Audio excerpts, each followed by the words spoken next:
and seems like it was quite a success. So hopefully that will happen again. One additional event that I noted last time but wanted to put out a reminder is tomorrow we have a Safe Routes to School community workshop at the Healdsburg. I believe it's at the high school library.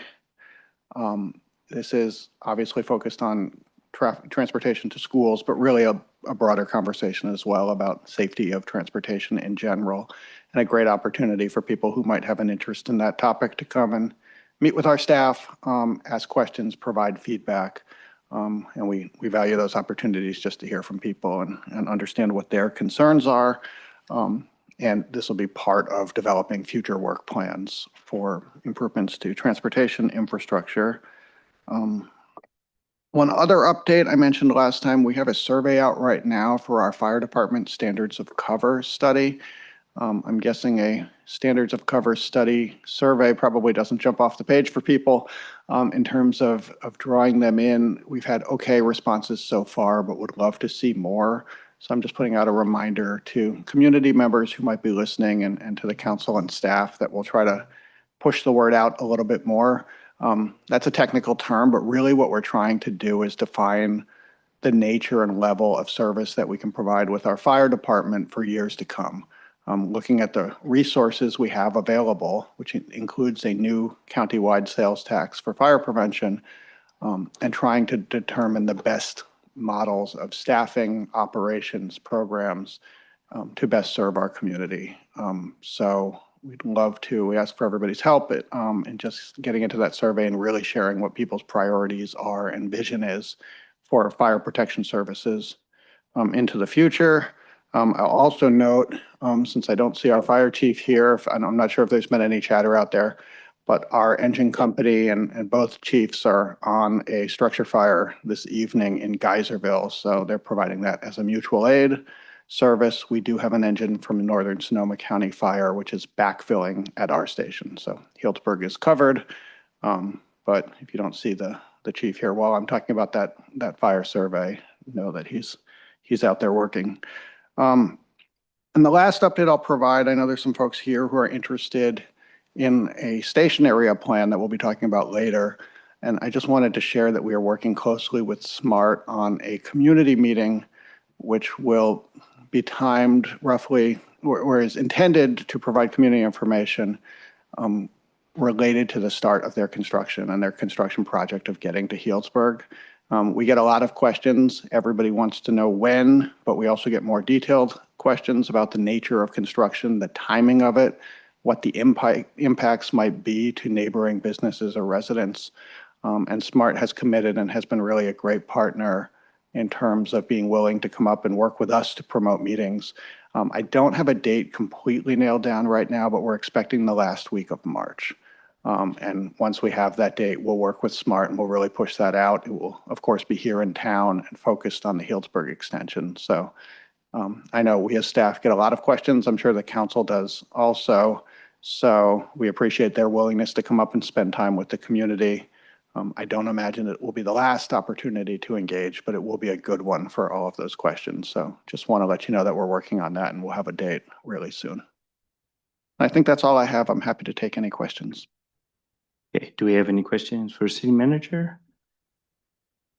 Just a quick one. I assume the repair fair was considered successful. We'll do it again, maybe next year, or any plans?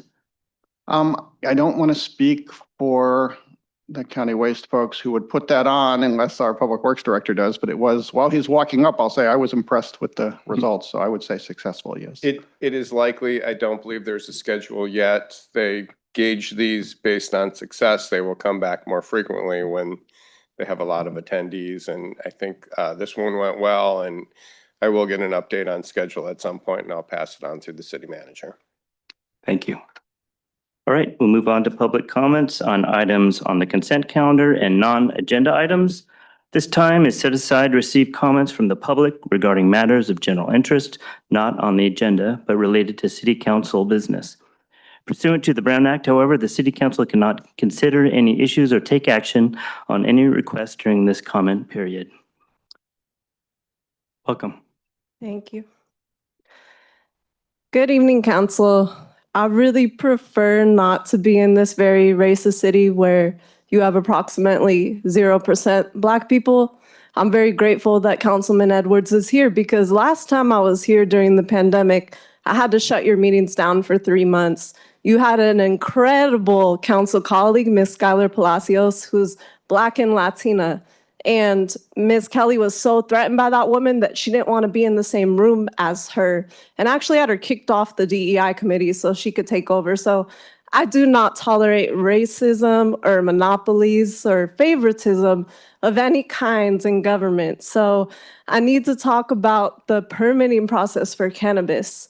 Mr. Levine and Mercy Wellness, I buy most of my weed there because I appreciate their bud tenders. I appreciate the lounge they have that is beautiful. And I believe they scored #1 during the permitting application process, yet they were denied a permit. So your city attorney's aware, you all are aware because I did report it to the Fair Political Practices Commission, but you guys were all paid off, and I can show you were paid off. And Mr. Levine has a tremendous lawsuit against you all. So, Mr. Hagley, how is it that you launched, Summit State Bank launched a cannabis pilot program in 2022 when you approved Measure M, the cannabis tax, and then you gave a cannabis permit to Jane, who was a client as of 2022 with Summit? And that's in the application. It says, oh, they're guaranteed to have a banking relationship in Healdsburg already because they're with Summit. And you guys were in a financial deficit due to the pandemic. So you literally were paid off. And then Ms. Kelly got paid off by Soulful and Jane. They donated to her assembly campaign. So that is a violation of the Levine Act. So basically, I'm here today. I had to drive, an hour and a half to tell you to act right, because if you don't revoke the 2 permits from Jane and Soulful, I'm going to have to do what I do, which is protest you guys, which we've seen that. I made the news in Texas. Protest the dispensaries. I'm happy to shut them down too. And also, who's involved in all of this? Supervisor James Gore seems to be involved in tremendous fraud tied to Eli Melrod with Soulful. So I've been writing about that. I know some of you guys have seen it. My other issue is that your city attorney's middlemaning deals for council. Saggio Hills, Councilman Hagley was supposed to abstain. You got a letter from the Fair Political Practices Commission telling you he was required to recuse. What do you do all of 2025? Hey, you know what? Vote approve Saggio Hills. Saggio Hills, what was it? 5 different motions. That's highly illegal. So I can continue to prove illegalities every day. It's not that hard. You guys are extremely corrupt. God bless you. Ms. Kelly, when you fly to the homeland of Israel, I hope you meet Jesus. God bless you.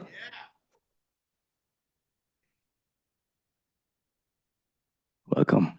Hi, my name is James Kemp. I live up in Enso Village, and I bike down the Foss Creek bike path a lot. That's my primary way of getting from Enso down into the city and back.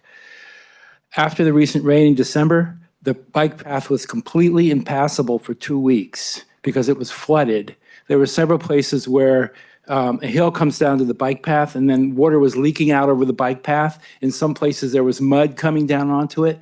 Now, relatively shortly, there's going to be families moving up in there, and I'll bet their mothers will want their kids to be taking their bikes to school. And I'm sure they won't want them to come back with a brown stripe up their back. So I would really recommend that you spend a little bit of money in the upcoming budget to put in proper drainage and do in some places the path goes like this, so the water goes down in the middle instead of like that, so that it goes off to the sides. There's many places there that need improvements in the drainage. Thank you. Thank you. Next, please. Well, good evening, Council. My name is John Thomas. I also live in Enso Village, so we came down together in the same car. I came to speak with you in May of last year about the Laura Fish Somersault Park project. The concern I had then was that the first phase did not include a off-leash dog area in the first phase, and expressed the concern that and desire that you include it because of the fact that if it's not done soon, the population of the dogs in North Village would not have easy access to an off-leash dog area. Enzo Village, as you know, is a retirement community. It's made up of elderly folks. It's a little bit more difficult for them to access the other off-leash dog areas in Healdsburg. In terms of the numbers, I thought I would update you on that. You know, we're almost fully occupied. We have roughly 50 dogs at the present time. And the mixed-use apartment building across Boxart Drive is going to be completed, I would think, this year. It will also have dogs present there. I just spoke to Appalachian today, asking them about their policy regarding dogs, and they do welcome dogs, not at all in all the units, but in many of them, up to 2 dogs per unit. So what I'm looking at is a lot of dogs in North Village, and hoping that, you know, we can consider expanding the program to include the off-leash dog area in the first phase. There's also going to be some in Saguio Hills, 48 apartments coming online, I would imagine later this year. That will generate yet more dogs. So we've created through your rezoning a lot of occupancy, a lot of residents living in that area. And my hope is that you would consider expanding the scope to include that off-leash dog area, so we would have something readily available to our population. Thank you. Thank you. Do we have anybody else? Welcome.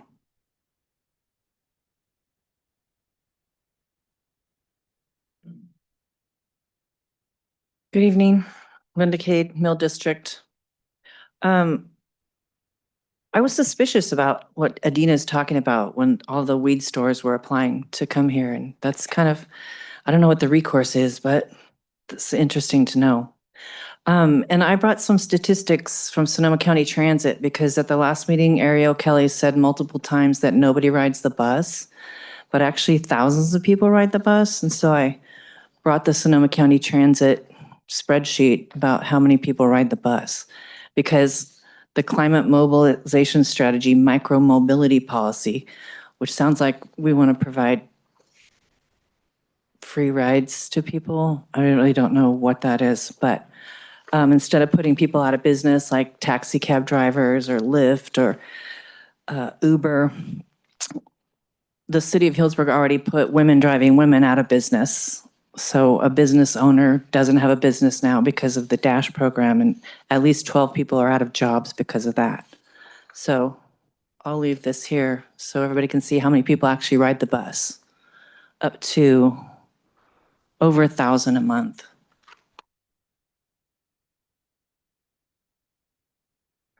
Thank you. Do we have anybody else for public comment?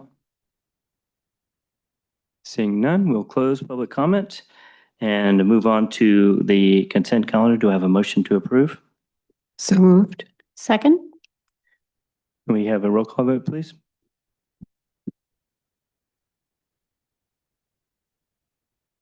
Councilmember Higley, Yes. Councilmember Kelly, Yes. Councilmember Mitchell, Yes. Vice Mayor Edwards. Yes. Mayor Harrod. Yes, thank you. There are no public hearings tonight. We'll move on to old business, the Healdsburg Station Area Specific Plan with Community Development Director Scott Diven. Welcome.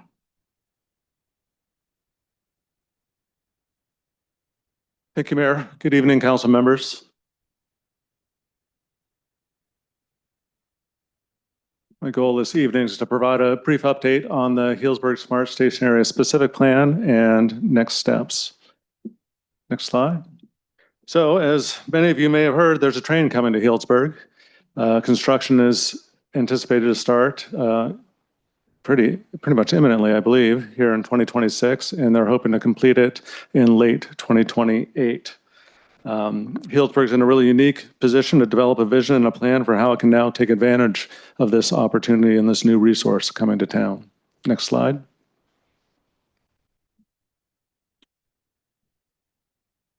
With the planned smart station, Healdsburg is subject to MTC's Transit-Oriented Communities Policy.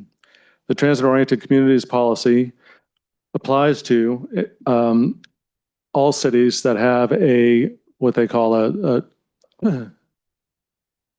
sorry, I'm blanking on the proper term that they have, but anyway, that has a significant transit station. In the case of Healdsburg, that's going to be the smart rail station.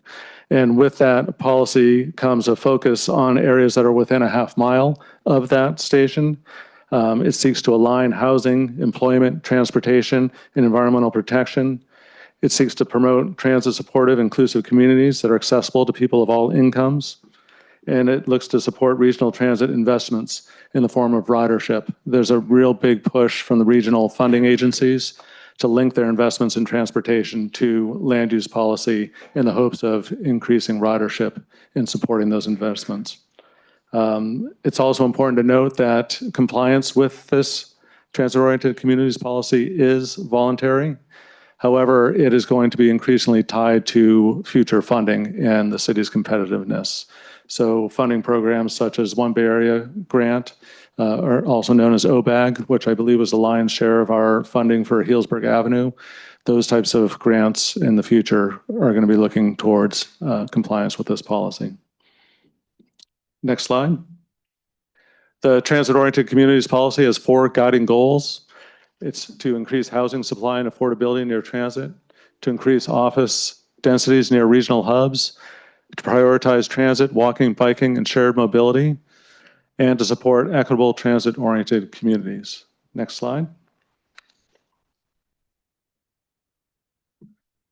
Recognizing the challenges that many communities have, especially those that are outside of the Inner Bay area in meeting this policy, MTC established a grant program to help communities achieve compliance.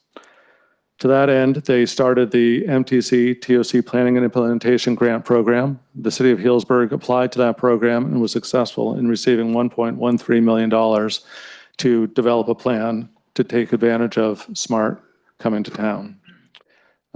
This funding is going to allow for the preparation of a specific plan, and those grants monies are available to us now and need to be expended by June 30th, 2029.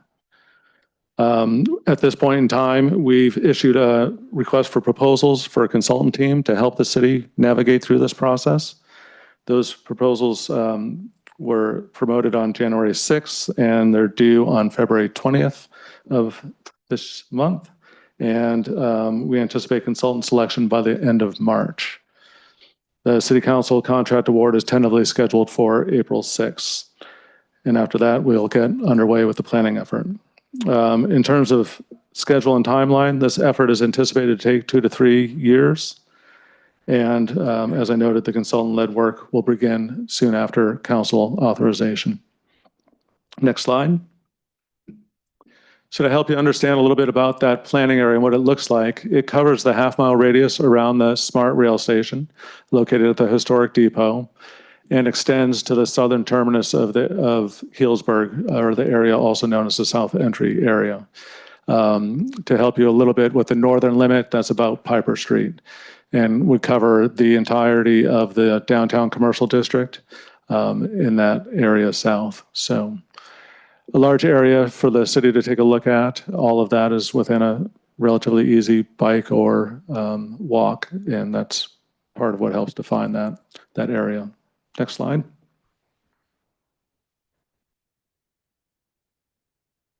So why is a specific plan needed? A specific plan is needed to help establish a vision and integrate land use, transportation, and infrastructure planning for the area. It'll establish minimum residential and office densities in the form of general plan and zoning amendments. It'll review parking management and regulations. It'll look at station access and circulation, how we get people to and from the station using any and all modes of transportation. It'll also look at recreation and open space. There's a real opportunity for this community to take advantage of the Russian River. And while we have a lot of development on this side of the river that kind of turn its back to the river, there's an opportunity with over a mile worth of river frontage and the Veterans Memorial Park to look at how we can gain access along the river and to the river as part of this planning effort. In addition to that, we'll also be looking at water, sewer, stormwater, and utility infrastructure, as the area south of the Healdsburg Bridge on the other side of the Russian River has none of these utilities and none of this infrastructure. So this is an opportunity to really look at and plan a significant portion of the city that really hasn't had that in-depth look.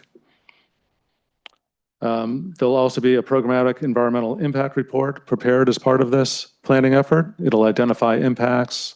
It'll point out any mitigations needed to mitigate those impacts, as well as opportunities to avoid those impacts. The end goal of that programmatic environmental impact report, similar to the CHAP and Sajo Hills and these other area plans, is that if you have a project that's consistent with the city's vision and is consistent with that planning effort, then that development can be streamlined with that without having to go through extensive environmental review. Next slide. Community engagement will be central to the success of this planning process. The role of the community engagement process is going to be to educate and engage stakeholders, including property owners, business owners, community members, local organized groups, seniors, youth, non-English speaking persons, city staff, and elected and appointed officials. The goal is to help ensure an informed decision-making process and ensure plan feasibility. The community engagement approach, that strategy will include several different approaches, such as citywide outreach with a focus on the plan area itself, but also the surrounding neighborhoods. There'll be attendance of staff or consultants meeting with local organizations. There'll be opportunities for one-on-one meetings with special interests, focus groups, community surveys. Staff and consultants will likely attend certain local events to help get the word out and get input, as well as making sure that we're providing information materials in both English and in Spanish. And we're hoping that the consultant team that comes on board will also have other new novel ideas and ways of getting the community involved. Next slide.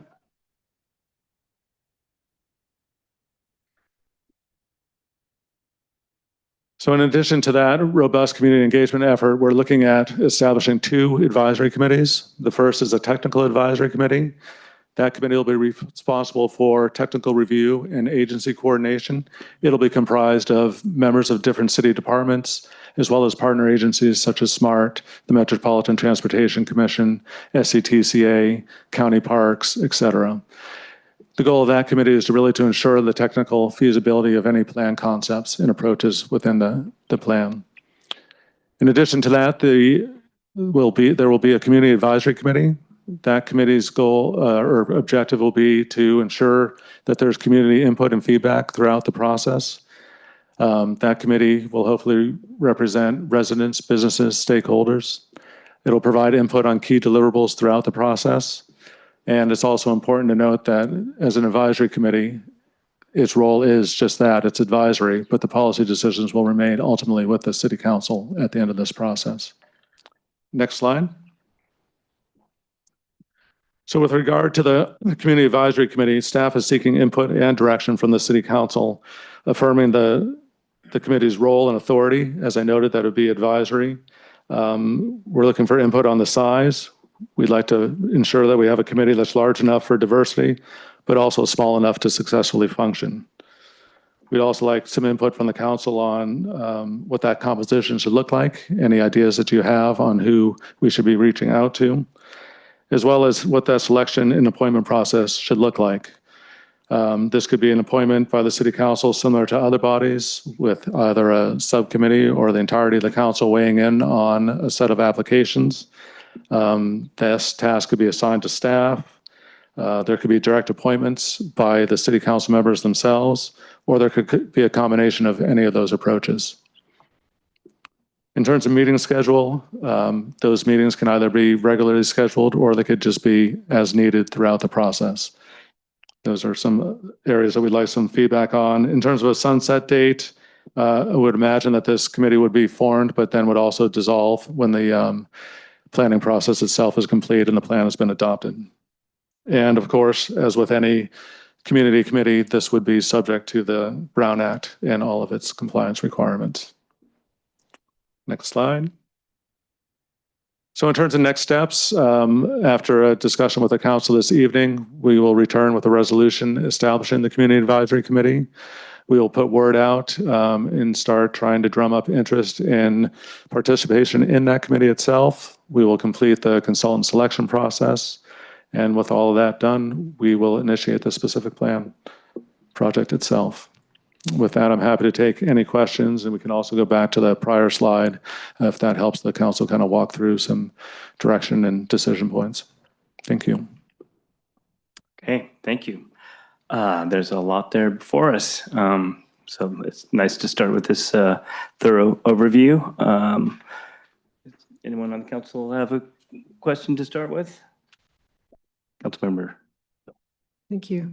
Yeah, I have a few questions. One is on the map, I see that the half-mile radius incorporates a lot of single-family homes. So how would this impact those homes potentially? Yeah, part of this process is going to really to dive into the TOC policy. But my understanding of it at this point in time, when it's seeking to look at increased densities or meeting that density threshold, that if you have existing single-family residential neighborhoods, those don't count towards those requirements. And so the city could elect to leave those neighborhoods largely subject to similar regulations that are in place. Of course, as you'll know, and you'll hear, I think at the next meeting, some of these state laws are going to naturally kind of allow opportunities for intensification within those neighborhoods, SB 9 and SB 684 and 1123, which allow for some by right development and have essentially gotten rid of single family zoning throughout California.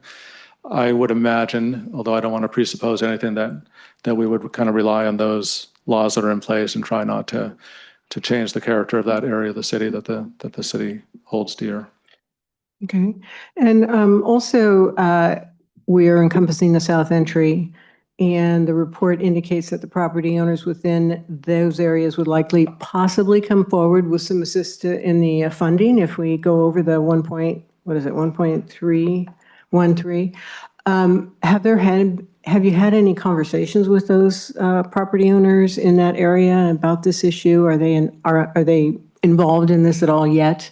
Yes, we have had conversations with the primary landholders down there. Obviously, there's a new entity that owns the Sire Quarry site. They were looking at potentially funding a planning effort for that area when this opportunity came along, which kind of allows the city to take more of the driver's seat, which I think is a good thing for the community.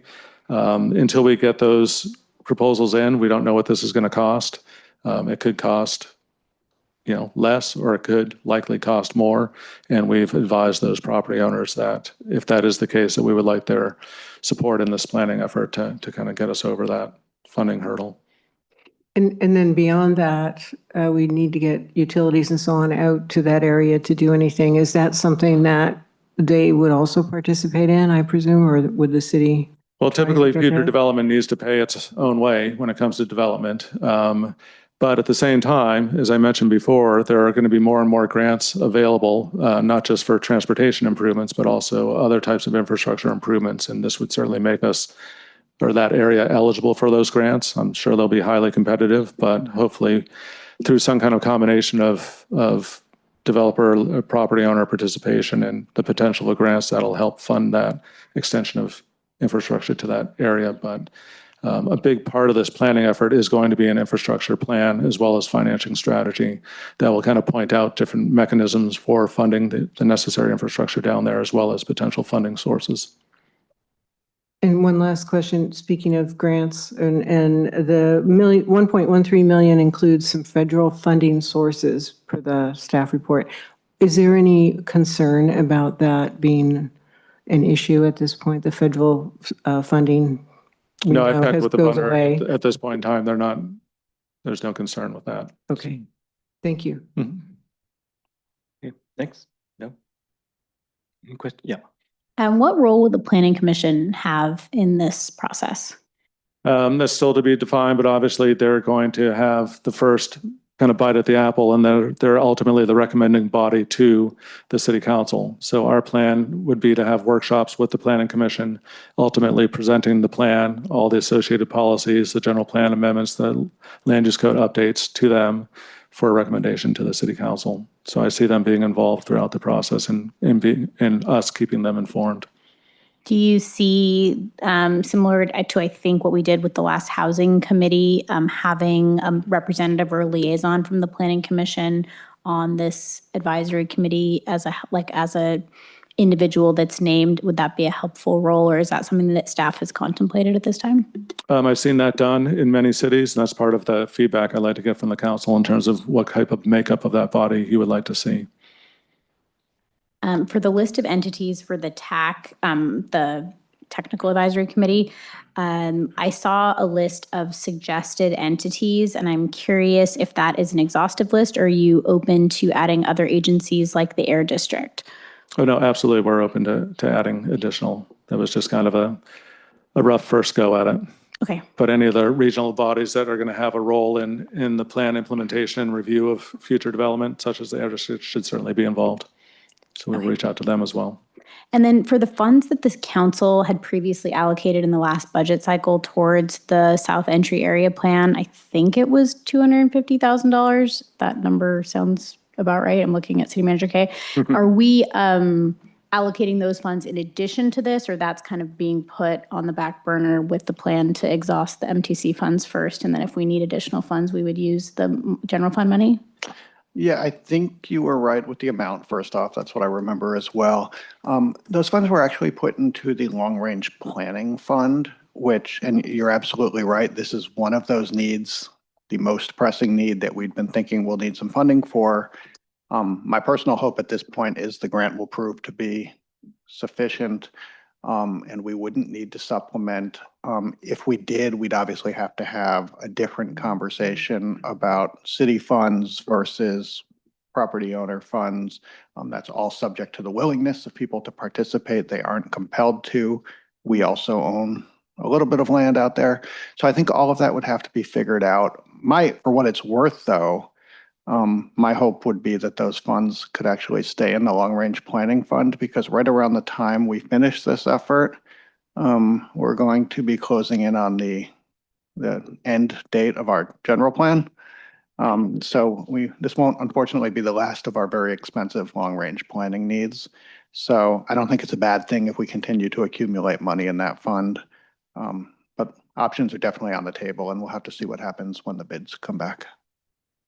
Thank you. And then, sorry, my last question. So that South Entry area, that's kind of that triangle shape, the half-mile circumference that we're talking about right now that was depicted in the packet, it includes some of that area, but not all of it. So are we able to look at the areas of the South Entry area that are not within that half-mile radius and do some of the planning work for that conversation about land use that's overdue, or do we have to stay within the half-mile radius? We do not have to stay within the half-mile radius. The half-mile radius does encompass the entirety of both, or not the entirety, but as long as it touches the parcel, it kind of pulls it in, covers the bulk of both the northern piece and the southern piece of the Sire property. So that's all naturally within that.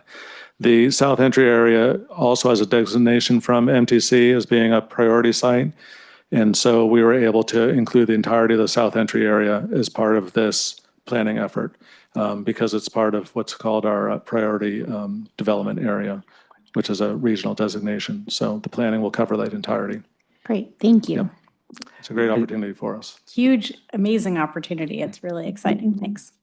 Vice Mayor Edwards. Yeah, this is a great start on this. And when you're looking at city council direction, I see 8 bullet points, but we were talking about a lot of infrastructure that goes in. Will the consultant look at this in a big picture and give us a proposed schedule, or is that something that staff will work with them to come up with, so that once the consultant's on board, we'll have a rough map of what the schedule of each item needs to be accomplished?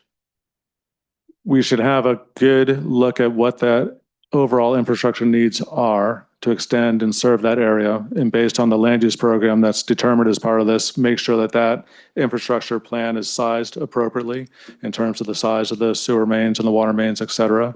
In terms of implementation, obviously, you're going to have to go north to south, because you can't just build it on the southern end without that connection. And so it'll look at some of that phasing and all of that, but it's really going to be more of a bigger picture look at what is the overall infrastructure need, some rough estimate costs of that infrastructure, and a proposed set of mechanisms for funding it. And that will come before the Community Advisory Committee? Because No, I'm- that's part of this 2 to 3 year planning effort where we'll be diving into all of those issues throughout. So we'll be looking at what this committee and council comes back with to know that we're appropriately sized on those utilities going forward. Correct. All right, thank you very much. Okay, I have a couple questions. The first one comes from a conversation with a constituent, and it's an interesting one. Among the various uses listed for South Entry and related areas, one that's missing is agriculture. Is that something that could be considered in part or in some form for this area? Yeah, I mean, absolutely. It's a blank slate. You know, the majority of it is currently zoned as industrial, and there's a couple of mixed use parcels as well. But we fully anticipate that based on the community discussion, as well as feasibility, that, you know, there will be a very different set of proposed land uses there in the future. Thank you. I'm interested in the relationship between the community group and the technical group. Is one's reporting to the other, presumably the community to the technical group, as sort of a filter for feasibility into certain things, or is it going to be some other back and forth between those two groups? See them more or less as separate, both kind of focus on different aspects of the planning process. That doesn't mean that the outcome from either wouldn't be available.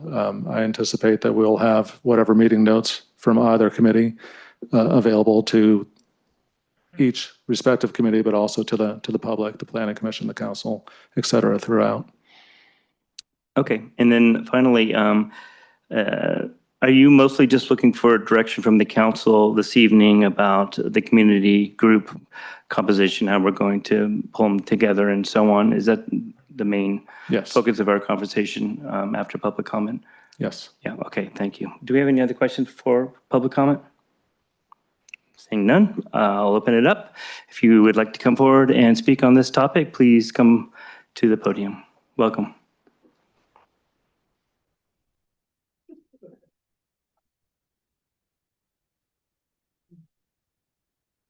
Welcome. Thank you. Good evening, Mayor Herod, Vice Mayor Edwards, council members, and staff. My name is Sonia Bick-Barwick, and I'm the engagement manager at Generation Housing, as well as a long-time Healdsburg resident. We greatly appreciate the city moving forward with the station area specific plan and the care you're taking in launching this important work. As you begin to review proposals and select a consultant, we encourage you to evaluate your options using two important lenses. The first is fiscal sustainability. Land is scarce, and land use is one of the city's most powerful financial tools. Higher density housing, especially near transit, can generate significantly more revenue per acre, helping support essential services like public safety, parks, and infrastructure. The second lens is inclusion, community health, and equity. For decades, housing in this country was shaped by intentional segregation. A federal program begun in the 1990s recently demonstrated that mixed income neighborhoods with public housing, affordable housing, and market rate housing led to healthier communities, particularly for children. This station area planning process presents a similar opportunity to thoughtfully design inclusive, mixed income neighborhoods near transit, jobs, and services. That history is also why the Community Advisory Committee is so important. This process is exciting, but it can also be nerve-wracking for the community. The decisions you make will have long-term transformational impacts on Healdsburg. Residents should absolutely be included, and we strongly encourage the city to also include nonprofits and local experts. These voices bring in experience and technical expertise that can help ensure equitable and sustainable outcomes. Thank you for your leadership and for taking the necessary steps for a more equitable and healthy future for Healdsburg. Thank you. Thank you.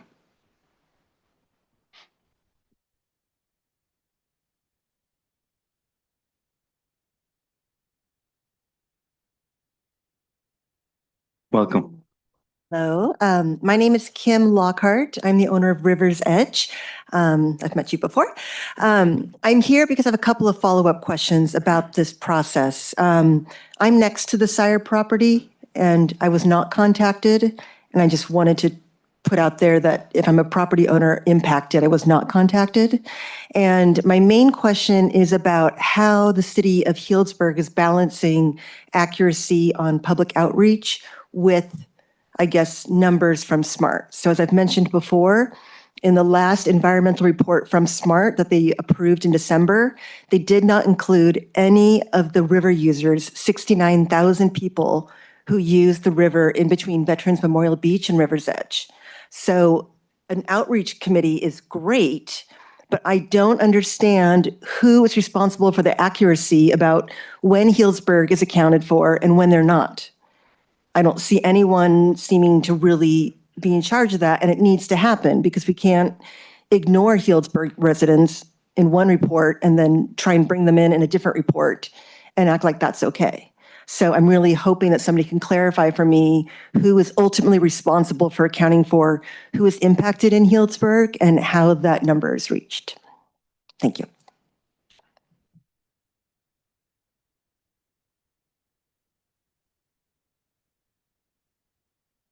Welcome. Hello. I'm David Lawrence, a longtime resident of the area. I'm here to speak in support of your plan and offer a few ideas about it. Over a long career involved in many planning efforts, I've learned a few lessons about ones like this that I'd like to share with you. As I do so, it's worth remembering what General Dwight Eisenhower said about plans. Plans are worthless. Planning is everything. The process matters. Yogi Berra, wise as always, observed it's tough to make predictions, especially about the future. So what do? Here's what I've learned for what it's worth. First, you have to plan for a range of futures, not just the one you think or wish will happen.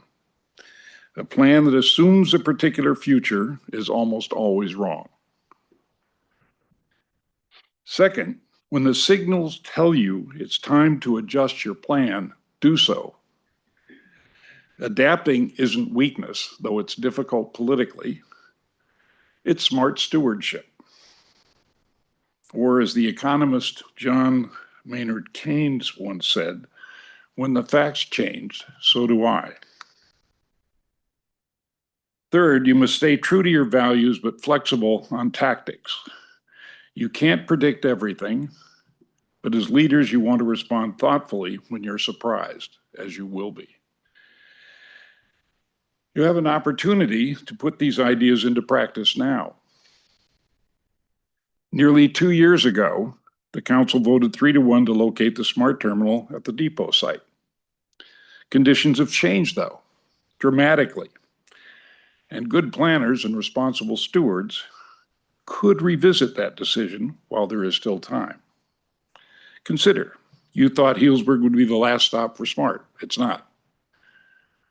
There's now funding to go to Lytton Springs, the legal capability to go to Geyserville, and of course, funding search is now underway to go all the way to Cloverdale. You're worried about the downtown site because SMART at the time couldn't guarantee that they would help pay for the infrastructure costs. That's now moot. They can. You didn't know about the high-density housing requirements we just discussed, and the affected community people around those areas have not been included in those discussions.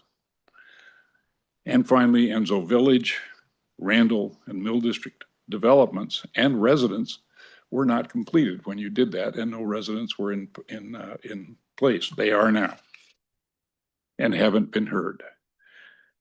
In a strong, long-range planning process, we learn and anticipate and change wisely in the face of new realities because the future won't wait for us.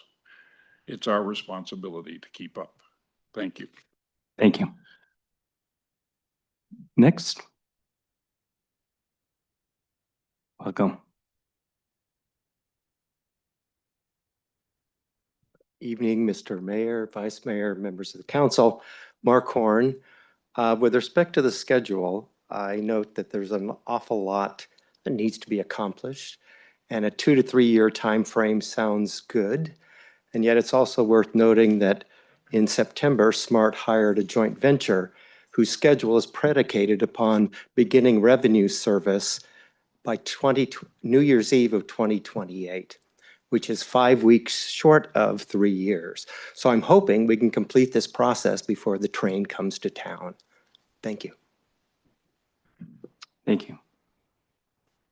Next, please.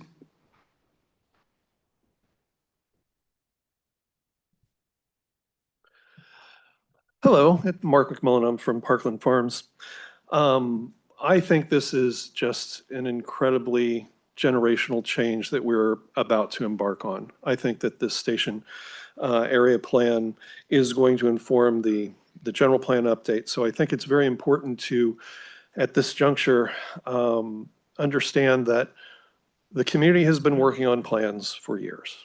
We have the Arts and Culture Master Plan, we have the Climate Mobilization Strategy, we have the Active Transportation Plan, we have the DEI Plan, we have all of these plans that we, as community members, have been working on for all this time.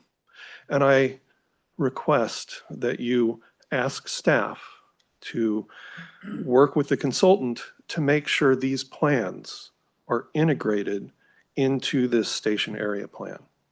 Because I have come to this podium and talked about the fact that there was no funding for the North Healdsburg Avenue project or Grove Street for arts funding, because the planning process is something that happens well before the times that we're able to talk. This is about the planning process. Please, let's take these plans we have all worked on over this time that council has adopted, and let's work forward with this community vision to envision the station area plan with arts and culture, with active transportation, with all of the different things that we have been looking for, the climate mobilization strategy in order to get that last mile from the SMART station to my house in Parkland Farms. Let's look at this. This is the time. This is what we can do. Thank you. Thank you. Next, please. Welcome.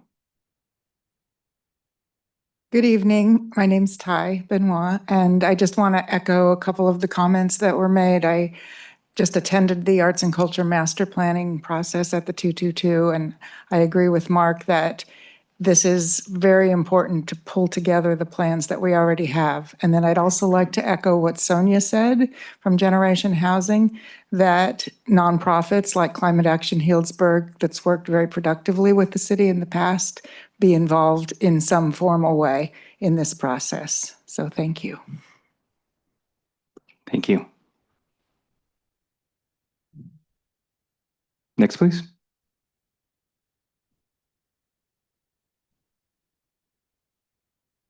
Welcome. What she said. Matthew Lopez, hey everyone. I want to echo a few things I heard, which I think are fascinating. I really hope that we get the committee, the advisory committee, really sorted out well, that we'll get a lot of these things kind of out in the community. Enzo was mentioned earlier, and I was talking to a lot of folks in Enzo back last year on November, and they want to be part of the community. I really hope they get included. And I had a friend that lived up there, and well, they aren't just here to kind of enjoy wine country and just live out some amazing years of their lives. They're here because they want to be part of us and they want to be included, and I hope we do. Similar thing with the Hispanic community. I understand that in the past we've tried to do some outreach and the turnout hasn't been that great because they're often not doing it at times where they're coming right out of work. And so I'm hoping that we kind of find a way to put a lot of this up together in a way that avoids the problem of wouldn't it be nice? And what I mean by that is we talked about where should the station be, whether it's at the downtown depot site, doesn't really matter. The issue that I call wouldn't it be nice is the idea of folks kind of thinking, oh, wouldn't it be nice if we did this and then this and then this and then this. To echo kind of Mark's comments earlier is that we have a lot of plans that we kind of just throw into the air and then don't really look back on ever again. To the idea of, oh, wouldn't it be nice if we had a train station back where the old depot site was?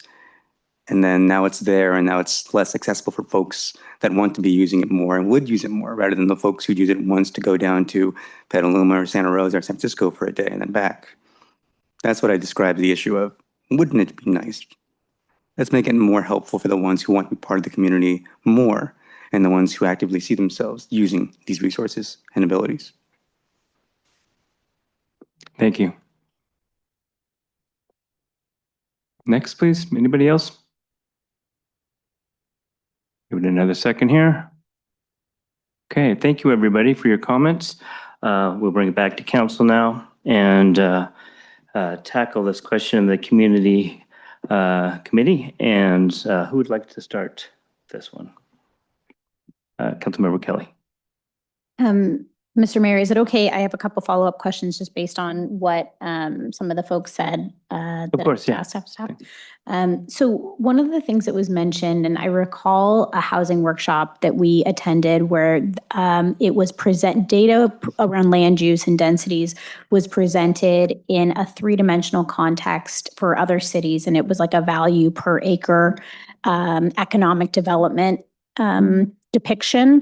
And it was really interesting because it used kind of like a heat map where it told the viewer kind of the difference if you look at a massive empty parking lot and a big box store versus a high density downtown block with a bunch of small businesses, and what the actual value to the city, not like how much these people are paying in property tax, but the value to the city in terms of how much they're positively impacting the economic viability of the city. And so that, and I feel like there was an effort like that in a small subsection of Santa Rosa. We were presented with some of that data in the past. So I was curious, is that the type of thing where we could ask to look at value per acre as one of the deliverables from this? So not just what's the difference between ag versus commercial versus another, single family residential in a land use context, but in terms of how the city's looking at our economic future, can we ask for that as a deliverable within this process? We have outlined in the scope that we'd prefer that the team include an economist to kind of help with those types of questions. And we're hoping also for a consultant team that can help the city and the community and visualize what that future development might look like. So. Great. Yeah, I think that'd be really helpful. I think, sometimes you look at a shopping mall and you're like, ooh, that looks like a great place for people to come and shop. And then you realize that a lot of that land use is actually dead space that's not making, a good economic outcome for the city. So I think that would be wonderful. I think especially with how the community committee is presented with information, because when depicted properly, you can really understand it versus a giant spreadsheet where your eyes just kind of glaze over and you fall asleep. And then in terms of the question about the city plans, what are your thoughts around the climate mobilization strategy, the active transportation plan? Are those things already going to be presented to the consultants for them to review as part of this effort? Yeah, that's step one. As they work on the existing conditions report, the first thing that we will do is hand all of the currently active plans to the consultants so that they get an understanding of what policies and visions are on the books, and so that they can get to know the community better, but also incorporate that into the planning effort. Great. And then I think I understood the question from Ms. Lockhart about who's ultimately responsible for the validity of the data within the report. And I think she was talking about the addendum to the EIR that SMART adopted, which is not our EIR. Therefore, we are not responsible for the data. Is it your understanding that where there's going to be a programmatic level EIR as the outcome of this? Yeah, is that what there will be a full-blown EIR. EIR. And that they would go to the Planning Commission and then would come to us, and that we are the entity that is responsible for the validity of that document. Correct. Okay, great. Those were, I think, all the questions that popped up that I just wanted to get clarified on. So in terms of the composition, I don't really have a number in mind, but I was thinking like 7 to 9 people so that we could have kind of a variety of a cross section of folks. We always end up with an odd number. I feel like there's never a split vote where you need, the jury to not be tied, but that was the size. And then in terms of the composition, I think in the past we have included representatives from nonprofit organizations like the Chamber of Commerce or Corazon or Generation Housing, where it's a cross-section of subject matter expertise as well as representative of members like the Chamber or Corazon, who obviously works with folks within the community. I was also thinking about, because of the comments about affordable housing will be a part of anything that we do in housing affordability, that trying to have a member who has experience living or working with affordable housing, and kind of how that it doesn't just fall out of the sky. And then also having someone, ideally putting a call out or maybe a slot that's like, if we could have a renter represented, because we already know 40% of our community are renters.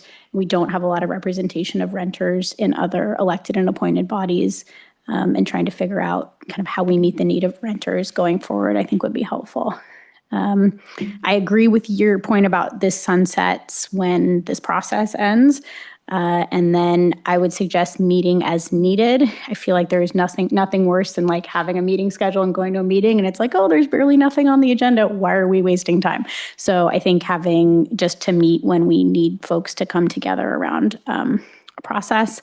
And then in terms of the selection, this is a tricky one because I know this is such a big land use planning effort for our city, and I think that can't be understated. I think it was Mark McMullen who said this is really a landmark moment, and it truly is. I feel like this is such an exciting process. This might be our largest grant ever for land use planning efforts, and it's a really huge portion of the entire city. So this is going to be an important effort that will certainly kind of inform the general plan and the next steps. So it's really exciting.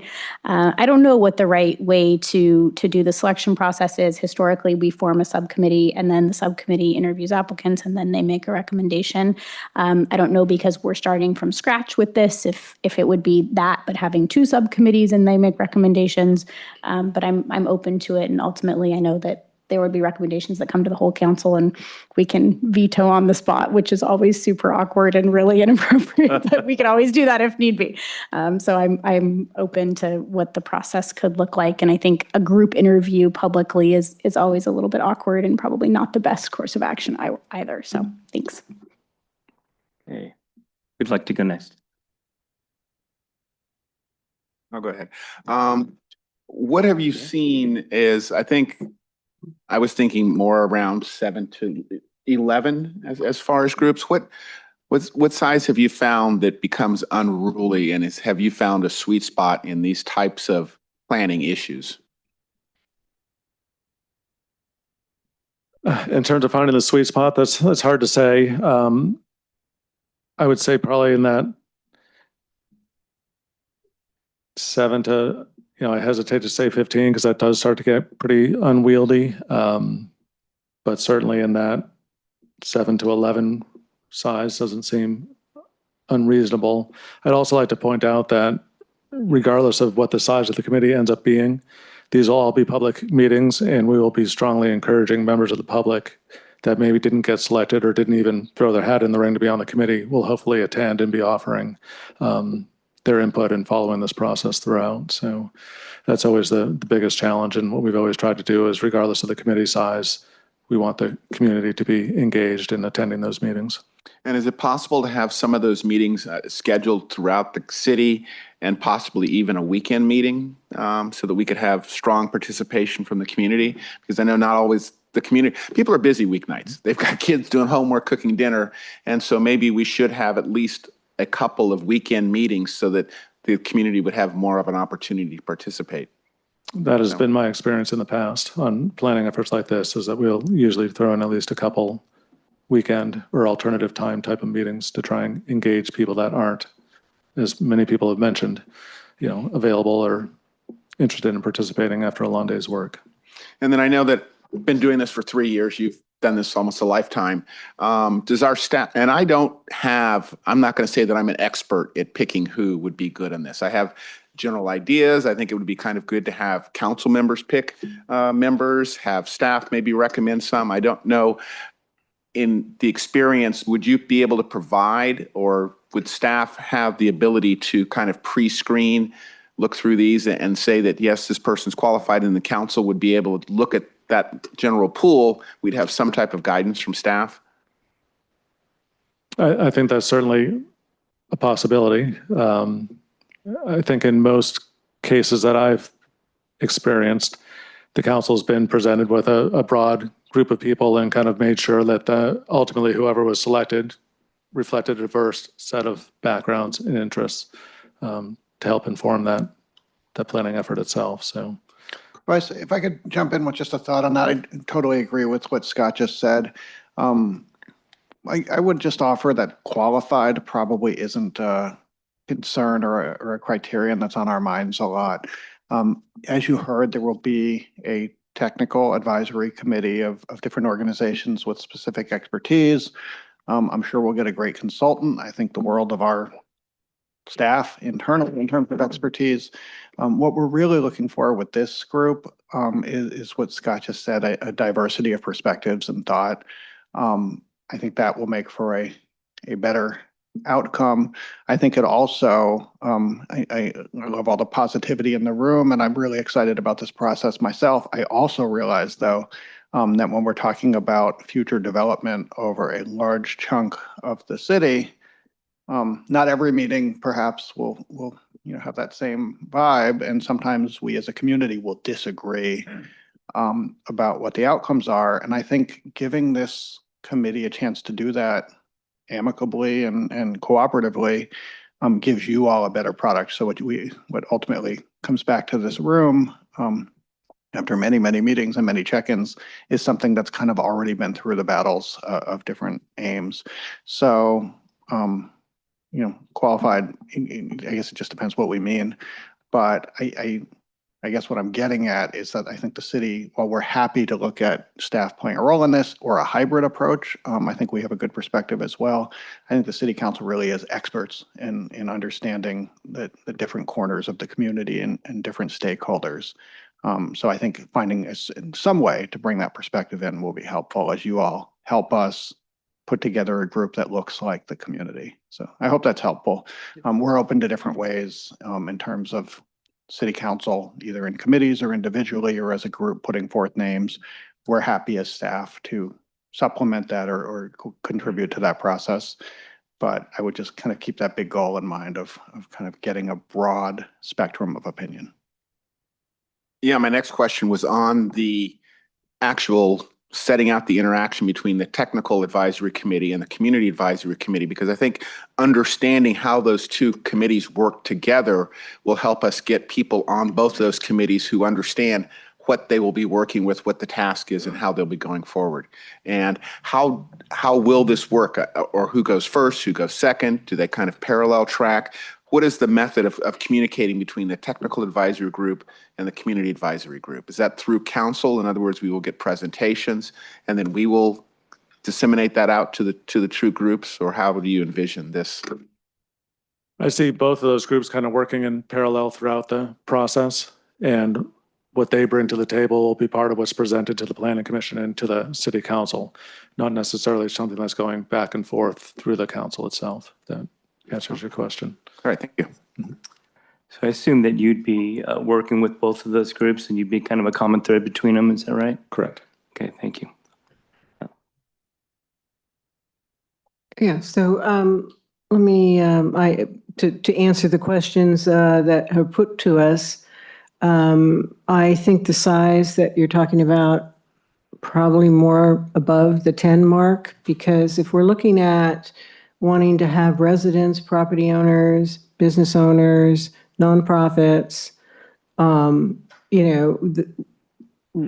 we need to have a bigger group to incorporate all of those groups into this. So I'm thinking 11 to, I was originally going to say 10, but your point about we don't want to, I don't know, are they going to be voting on things, or is it just going to be all like input from them? It's right? mostly input. I mean, there'll probably, I'm sure, be a lot of straw polls just in terms of kind of to get a sense of what the majority of the committee is thinking. So I don't.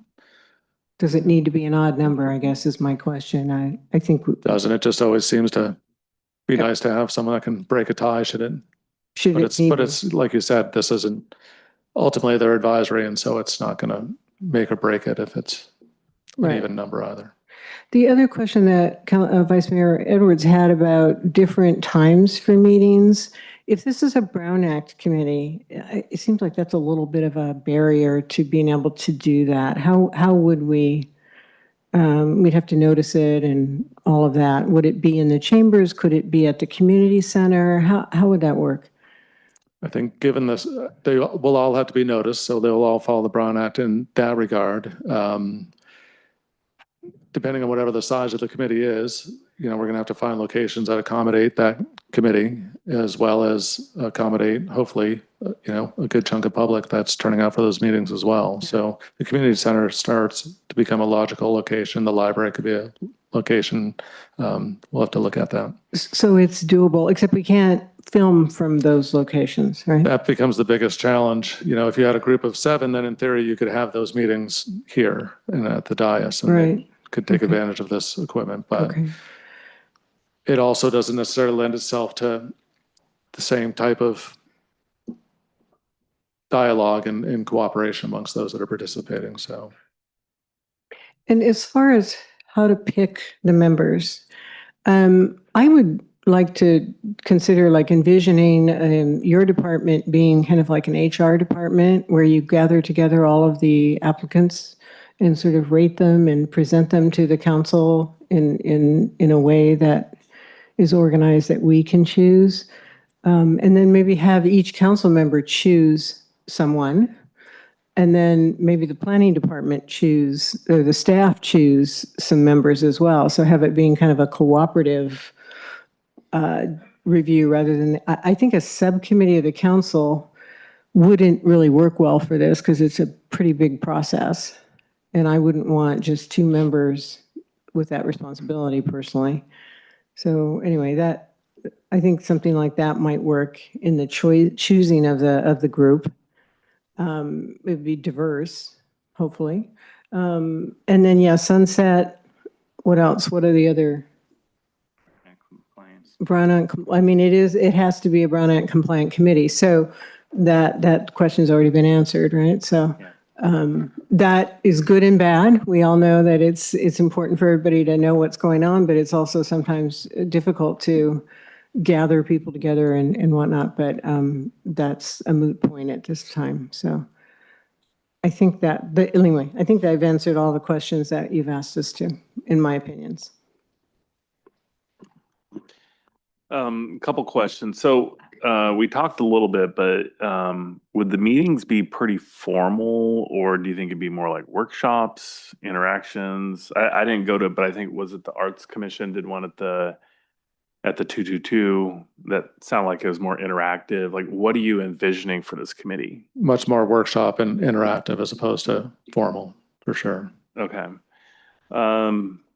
And then, yeah, I think it's a couple of thoughts as I'm hearing comments and also from the public. I think it's important to have representation, but I think we need to be focusing on the right person, say like who happens to be a renter, not, oh, let's find a renter and check the box. I think that would be the way that I would approach it. I think it's important to have those perspectives. I also feel generationally, we should try to look toward the next generation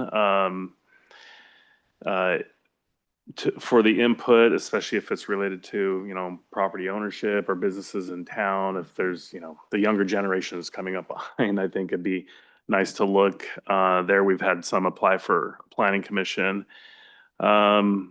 I think it's important to have a clear timeline and meeting expectation. I agree with the as needed, but I still think it for the application process, because we formed a number of committees over the time I've been on here. And, we've I don't want to say made mistakes, but there's some where it just kind of kept going. It wasn't clear. And so I think working with the consultants or staff to kind of come up with, like, when we're putting it out there, like, here's kind of the expectation. It's monthly meeting, quarterly, whatever it is, or as needed.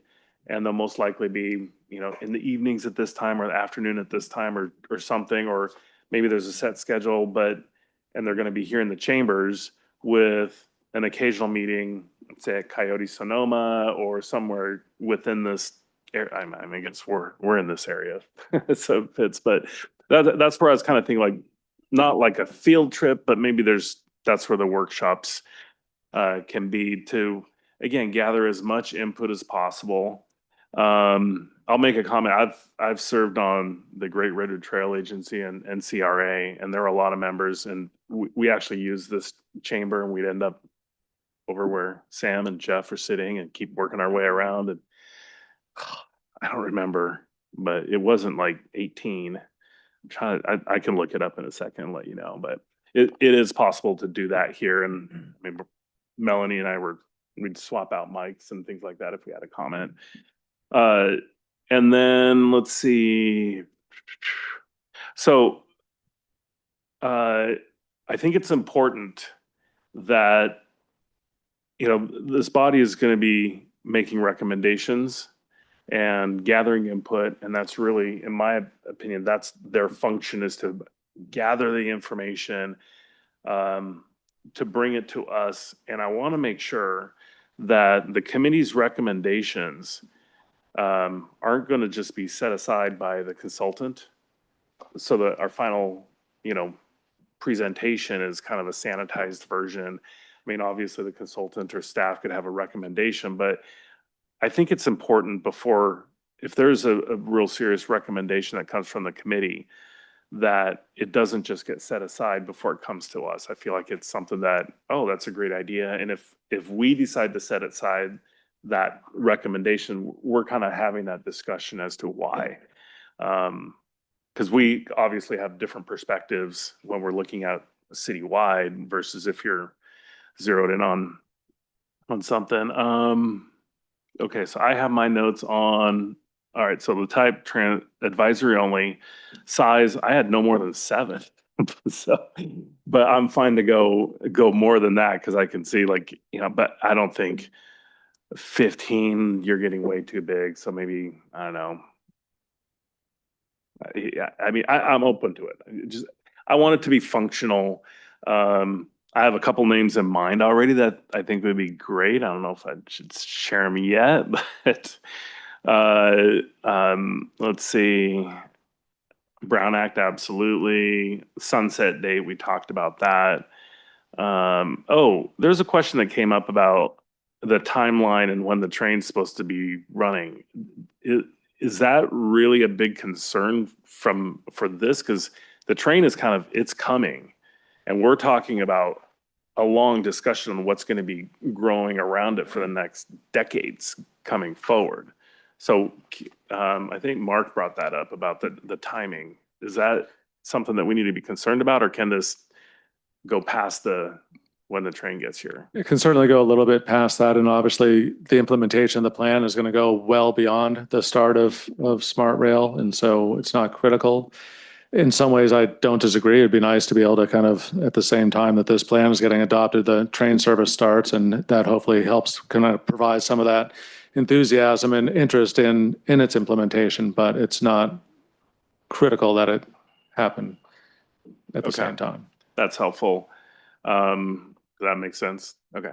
And then the selection appointment process, I'm open to whether, if we each have somebody we really think would be great on there. I do agree it's going to be awkward to be discussing people's appointments, up here, but I'm completely open to it. I think the whole idea is to gather community input. We want a diverse opinion, viewpoint on this entire process. So I'm open to, suggestions on that.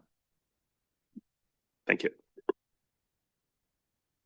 Did you have something you want to add in? No. Yeah, I just wanted to say really quickly, I think the concept of what people's expertise is and who's qualified for the committee, the more we've talked about it, the more I realize that, the folks that we're going to be hiring, most likely the consulting firm, they may not be local. They may not even live in Sonoma County. They might be great planners, but be from outside the region. And then same thing with some of the technical experts. If we have people from the regional agencies that are listed, very few of those folks live in Healdsburg or live in northern Sonoma County. So I think the expertise that we're talking about is really people who have lived experience in or working or living in Healdsburg. And that's the expertise that we want, because as you know, like you can plan on paper for a neighborhood, but then unless you live in it and you really know how do people really walk, or what are the routes or the circulation or the types of housing, I mean, that's really the experience and the expertise we're looking for. And I think to Councilmember Hagley's point, this is a long-range planning effort where we're putting words on paper and doing zoning and CEQA, but the reality is this thing's going to get built out over the next, we're seeing what's happening with the CHAP coming to life in the Mill District and around that area, but the CHAP was a long time ago. Well, not decades, but certainly a while ago. And so I think it's the timing of when things start to actually happen. It's many, many years down the road. And so I think in terms of the age diversity of those on the commission or on the advisory committee, it'd be great to have people who have a lot of experience in the community, but also those who are going to get to see this thing come to life in the next generation, and having both of those things represented, and not just people who have a lot of free time on their hands because they are in the later years. So a combination, I think, would be great so that we can ensure that we've got all ages and backgrounds kind of involved in the advising this process. As I'm thinking about this and other organizations we have, I think the meeting schedule is going to be extremely important because we want people on this who can commit for the full time. And I think the better we can clarify what that is, someone can say, oh, I can't commit to 2 years, 1 year. If we can, nail that down, that would really help us get not only people who are qualified and have a position, but they can follow it through from the beginning to the end. I would hate for us to get a committee that starts with one group and ends with a completely different set of groups. So I think that if we can get that out there, that we're really looking for people that really, it's not just a fun thing, but it's really dedicated to working for this, because we're looking for long-range planning. So we need a long-range commitment on this. And also, I hope that we can have a little part of that would be a small Brown Act training to go along with that, because it just seems to be getting more and more complicated. Simple words of Brown Act, but to have that people be able to commit to that Brown Act rules and the time schedule, I think are going to be extremely important. Thanks, everybody. I think we all agree that there's a long list of types of contributors that we'd like to involve, and that's going to inform the size question directly. This can't be a small group. I think 7 is too small. My history with planning groups was with when I was on the Parks Commission, was a very large group that did planning for the Summersall and Badger Park. And I think we started, you can remind me, about like 40 people. And now it might have been easier or more difficult because it was mostly on Zoom at that time because of the pandemic. Hard to say, but that is a huge number. So when I came to this meeting, I was like, oh, that's too much, maybe 20. And now everyone's thinking 20 is a big number, and it is. But still, I think with so many requirements for really broad input here, I would like to see the number to be closer to 15. And I think it's doable. And, also over this period of time, consider that some people will come and go, and there'll be other adjustments as time goes on. But I really don't want to deprive the process of various types of input because of a concern about whether it's going to be unruly or not. And I think this group is going to be in great hands with Scott. And thank you for taking this on. It's going to be huge. And to answer, I think it was David's concern. I assume that really the group will be fed chunks. The agendas will be based on what you think we need to know next, and we'll have to break it down into pieces, and that they'll be able to rely on you and your expertise for the whole process to do that. So it won't be like jumping into just a huge mess of different ideas all at once, right? Yeah. So I'm not too concerned about that. So, but I do feel strongly that the number has to be up there a little bit. And that's going to help us to really democratize the whole process. As far as how we do it, first of all, I think, the city and each one of us really needs to put it out there to the community to jump in and submit an application or what have you. And in my mind, the application should not be detailed. I think probably we're going to want to talk to people at least a little bit. And so we just, want people to step forward and we'll just do the hard work of getting through that list. And so maybe 2 groups, you mentioned 2 groups. I think that's a good idea. And it makes it challenging, when you're trying to put together a committee of this size, but it's going to be challenging for everybody. So just think about Scott, what he's taking on when we have to take on our part of it. It's, it'll be a little messy to have hopefully lots of applications. I mean, I too can think of a lot of great people that I want on this group. And I think all of us probably have a little list running in our head. And so, assuming we come to a conclusion on this at some point here, we'll be on the phone saying, would really like to see you be a part of this. You're perfect for this. And so that's obviously going to be a part of it. So assuming we have, we'll have a lot of applications, and we'll just have to dive into it. That's what I believe. And I don't think that's incongruous with what, the gist of what we're really all agree on, which is that we want to have a really vigorous, broad community input on this plan. So I'm going to bring those ideas back. I think the Brown Act and the sunset date are kind of easy. I think you probably have direction on that. Meeting schedule, probably just gotta have a meeting and find out what people can do and want to do and what you can do. I think that's fairly simple. But the selection, composition, and size, all go hand in hand a little bit. So I'm going to, hopefully I've consolidated the question a little bit and we can start to whittle this down. Go ahead. I had a question about, since it's an advisory committee, but it's subject to the Brown Act, can they meet on Zoom legally now that there's change? I guess we aren't subject to the new Brown Act rules, but this is an advisory committee, so they potentially could meet on Zoom. As I'm just curious, could they do sometimes in person and sometimes on Zoom, not as a hybrid, but as a way to meet? They'd be subject to the same rules as the council. Okay. So they have to publish their location. Exactly. So even though they're advisory, they're still subject to the Brown Act. Okay. So same rules as council. Okay. I'm based on what you had said previously about the quantity of people, I'm open to the idea. In my mind, it was 9, but I'm open to it being closer to 15. And I think as long as we can meet quorum, I think that's probably the biggest challenge is sometimes when you have bigger groups and people start to feel like, gosh, there's 3 people who just talk the whole time. I never get to say anything. This process is kind of not working for me. I'm just going to stop coming. And so if we lose people's commitment, then we may lose the ability to keep quorum and then they can't function. So that's my only concern, is that if we do have it be larger, we might have to work on how do we make sure everybody's voices are heard so they feel like they're an important part of the process and they got to stick with it. But I'm definitely open to it being more than the 9 I had envisioned originally. And this group's going to have its own sort of democratic culture, and hopefully they can establish that at the onset so that those concerns aren't too overriding. I have questions. Yeah, I agree. Initially I'm thinking 7, but not 40. Yeah. But yeah, the numbers that have been tossed around, that's fine by me. And I go back and forth in my head where, okay, if we're getting to this bigger number, then all right. And you mentioned there's a couple people that jump to mind. I've got a couple people that jump to mind about, certain connections that I feel like would be valuable community connections to have, there. And so I'm thinking well, maybe then each of us picks somebody.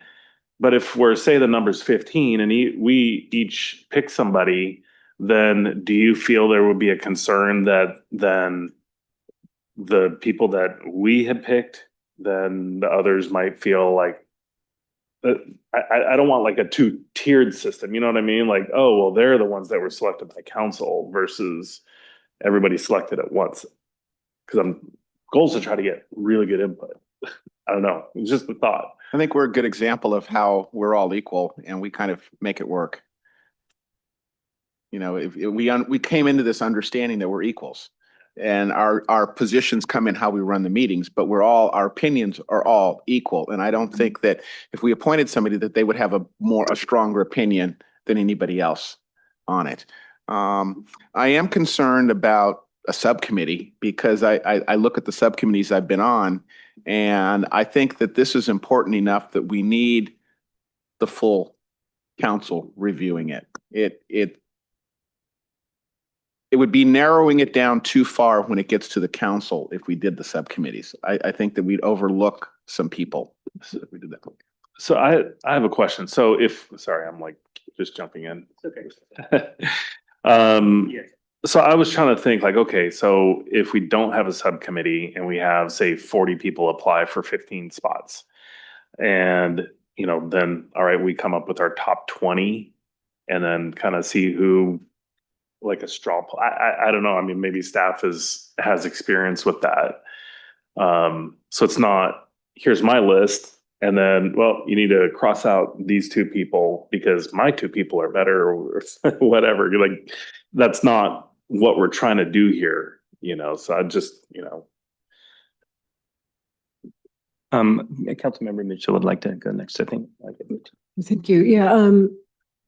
I wonder if you have experience with this and how much could we rely on staff to help with these choices as well? If we had 2 subcommittees, there would be 1 council member who would have nothing to do with any of that. And I find that to be a problem. I don't want to be that one, and nobody else does either. So I think it's kind of that could be a problem as well. But in my mind, I think, yeah, you'd be walking in here and not have any clue what's happening because you haven't been able to talk to anybody. So do you have, or maybe the consultants would have recommendations on how you would choose? If we're doing 15 and we presume maybe could have 5 with the counselor, we could each choose 2 and have 10 and let staff pick 5. I don't know. I was actually thinking something, just trying to reflect the feedback I'm hearing along those lines. If we were to target 15 as a total number, I agree with what Councilmember Mitchell just said and some others. My hunch is you'll have a pretty large list of applicants, so get ready for that. But we could disseminate all of the applications once they're in to all of you, and council members, using whatever process you see fit, could each put forth, let's say, 2 people, and ask staff to supplement. What we would look to do, I think, is take what all of you put forth and say, well, who's not represented, rather than really so much vetting the individual. Say, is there a part of town that's not represented, or a certain perspective, and package that all up and bring it back to the council, where whether it's council member suggestions or staff suggestions, ultimately it would be up to all of you as a group to vote. But that would ensure that each of you, certainly got to put your stamp on the process. We tried to help balance it out a little bit. If at the end of that process, one of the things that's nice about the flexibility about the size, I think you'd also have if you, at the end of that process saw that some perspective was really missing and we had an applicant, you can tinker with the size a little bit at the end, and I think it still works. But I'm trying to think of a model that kind of reflects as much as possible of what we're hearing, and to me, that might be a way to do it. Member Kelly. We just went through a process on one of the agencies that I'm on where we were selecting members of an advisory committee in the same way, and we had like an obscene number of applicants. And so what we did was, at the public meeting, we all got a sheet with the names of we all got a packet of information publicly in advance that had everybody's application in it, just like we do now with all the commissions. And we asked specific questions in it, like, are you a renter? Do you live within this planned area? Or, tell us why you want to be on the committee. So we had enough information to kind of go off of from the application. And then we, in our public meeting, had a list of all the names, and the chair of the meeting said, Bob Smith, and like each council member who wanted Bob Smith said, and we put a tally for Bob. And then we went to, Jennifer Mendoza, and we gave a tally for Jennifer. And we just went down the list, and we at least got like pretty clear. It was pretty obvious. There was a lot of consensus around the very top tier. And then there were like 15 people that got 0 votes.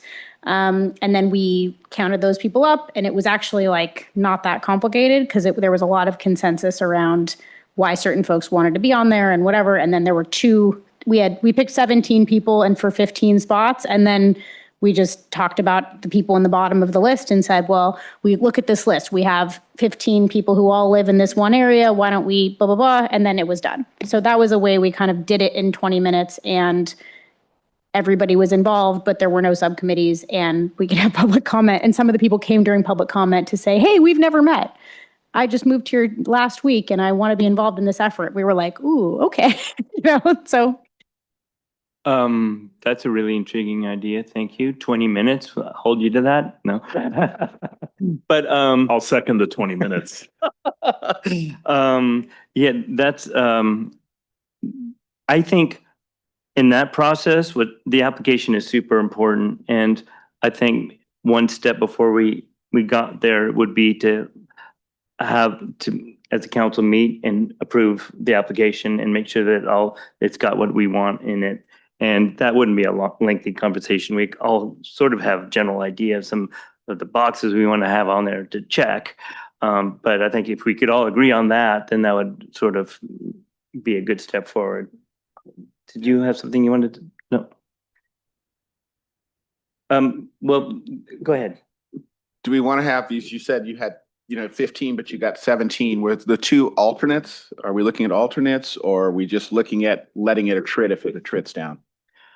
Let's just start with a big number and kind of roll with it, because like I said, changes will happen, and we may need to reappoint at some point, and I think that'll just happen, and that'll be okay. That's my point of view. But so I like what you've suggested. Is that something that we all are kind of getting behind, that idea? It goes around the idea of subcommittees, which I appreciate.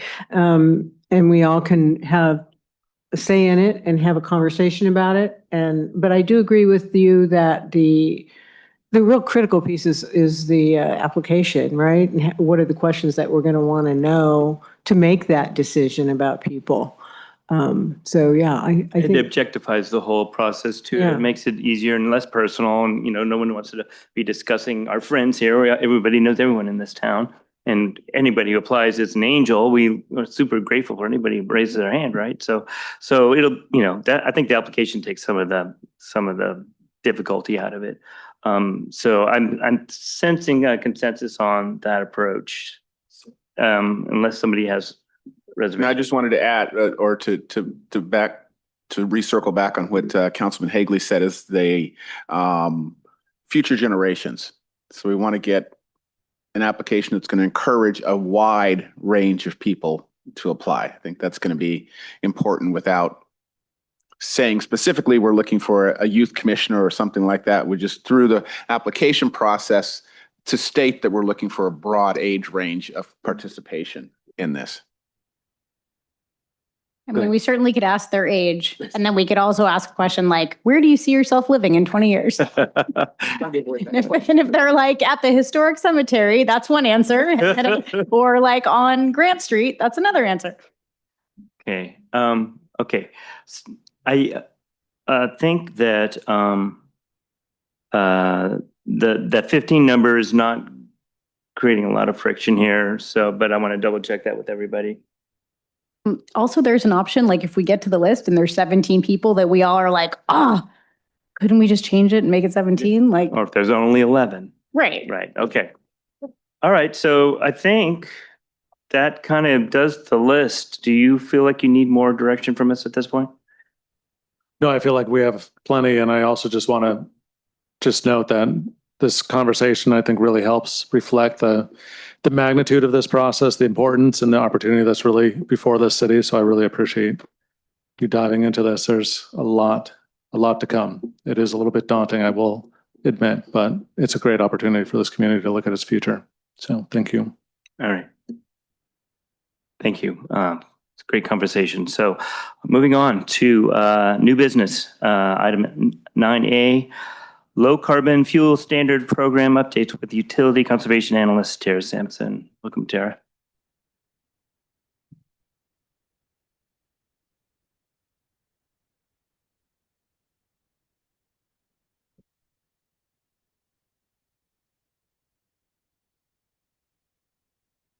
was cool. Okay, are you ready for me? Perfect. Hello, Mayor and City Council. Thank you for having me here tonight to discuss low carbon fuel standard program updates. Next slide. The recommended actions for this evening is to 1, adopt a resolution adopting a definition of low income for the purposes of usage of funds received through the state low carbon fuel standard program and authorizing updates to programs funded by funds received through the state low carbon fuel standard LCFS program for transportation electrification, and 2, to also provide direction to staff on use of one-time additional low carbon fuel standard funds. Next slide. But before jumping into tonight's discussion, I wanted to provide some information about our primary energy program funding sources. We mainly use cap and invest proceed funds for our energy and greenhouse gas GHG reduction programs. These are funded by our freely allocated allowances from California's cap and invest program, which has the requirement to be used to benefit electric ratepayers and reduce greenhouse gas emissions. So that's cap and invest, previously known as cap and trade. Healdsburg also participates in the state's low carbon fuel standards program, which had some regulatory updates last year and is the main topic for discussion this evening. LCFS provides credits for estimated GHG reductions from residential EV charging and from public charging. The value of the credits must be used to support transportation electrification and predominantly for the primary benefit of low-income individuals and communities. Next slide. We fund a great deal of our programs with the cap and invest proceeds, which you can see in the list here. We will be focusing on LCFS, low carbon fuel standards, tonight, and I will not be presenting on any of these other cap and invest programs. The 2 current programs funded by LCFS right now are the 50% discount for care customers on the hourly user fees at the city-owned public EV chargers and the home EV charger rebate for care customers. The best place to find more information about any of these programs, though, is at smartlivinghealdsburg.org. Next slide. So let's jump into LCFS. LCFS is one of our strictest energy program funding sources. It can only be used for transportation electrification and predominantly for the primary benefit of low-income individuals and communities. In the equity requirements section, the governing regulation does allow for a definition of low income established by a publicly owned utilities governing body, City Council.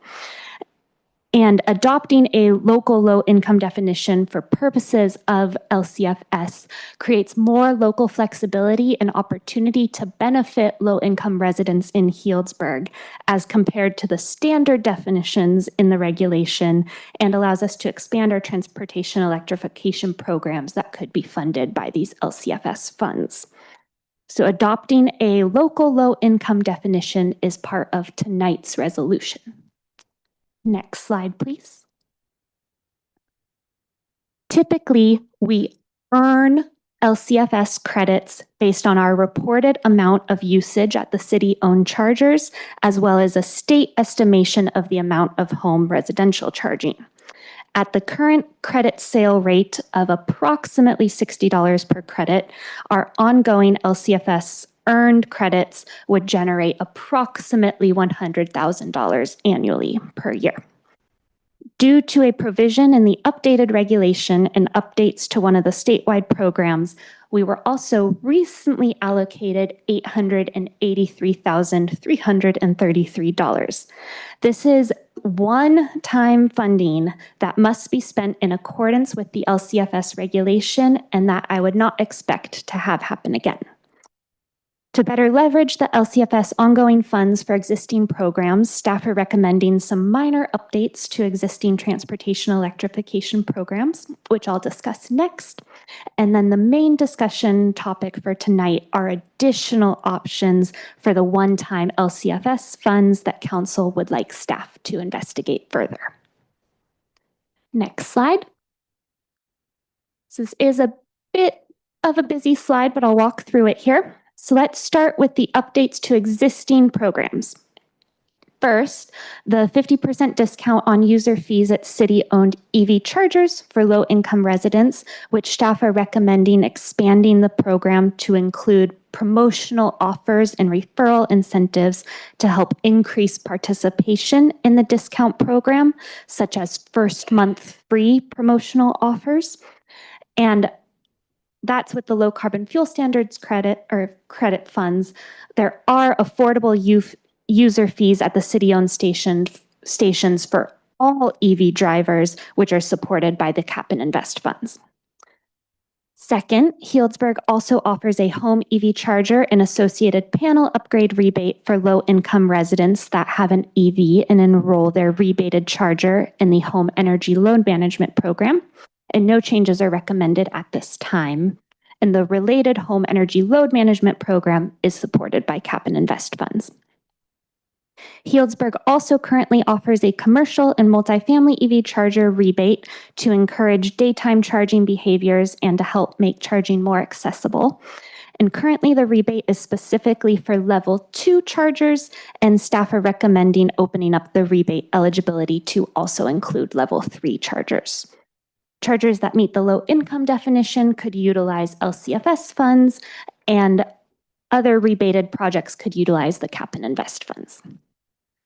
Lastly here, Healdsburg also currently offers an e-bike rebate with varying amounts based on income, and the current low income rebate is $700, and staff recommends increasing that to $1,000.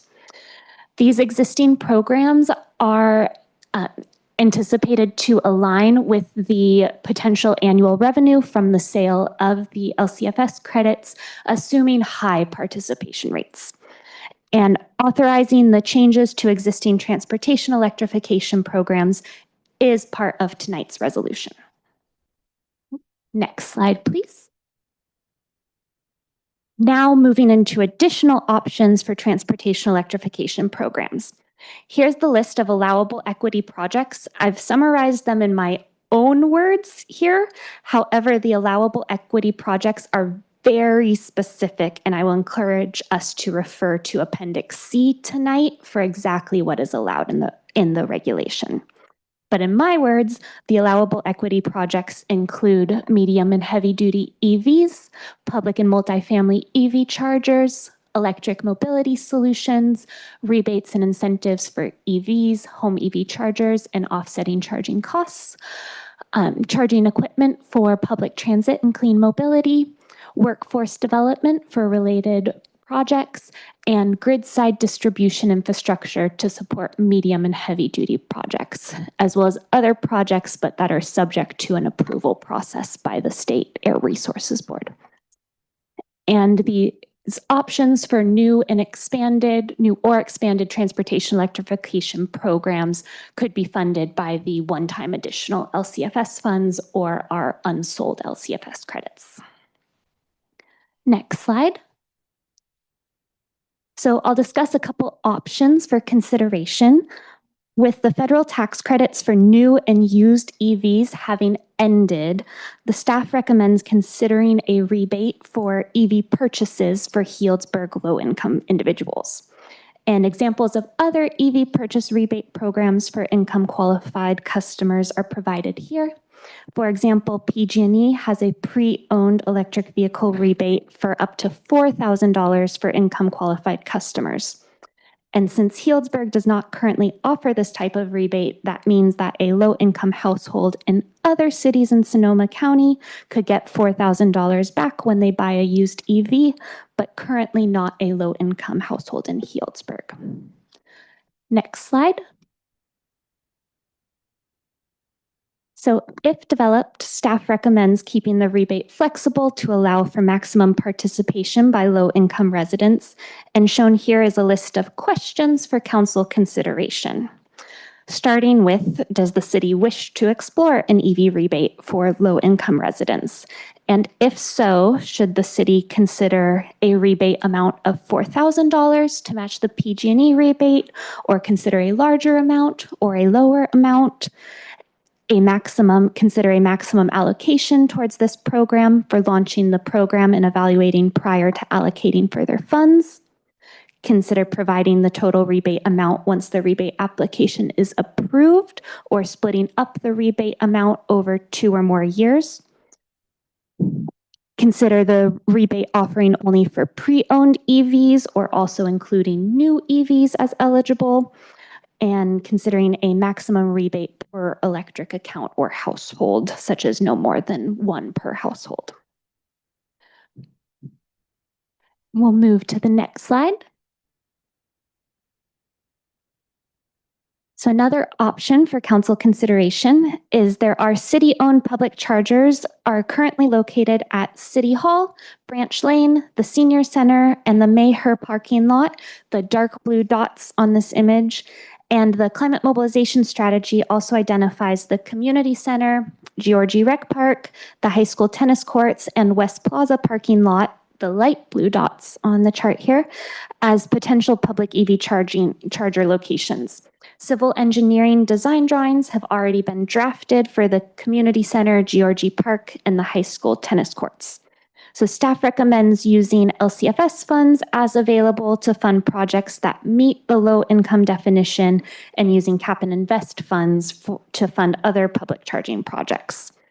And again, shown here is a list of questions for council consideration if interested in Healdsburg installing additional city-owned public chargers. For example, which sites would council like to prioritize first? Are there any other high priority equity locations that council would like staff to investigate? And a public charger installation for 4 to 6 level 2 charging ports, like the ones that we recently installed at Senior Center and Mayher parking lot, is typically estimated to cost up to $250,000 per site. Is this roughly the amount and type of public chargers for which council would like staff to continue planning, or consider other types of chargers that could be investigated, such as solar-only powered, vehicle-to-grid enabled, fast chargers, or other? And the EV charger installation projects and construction contracts would be brought to council as they are developed and the CIP projects developed for those.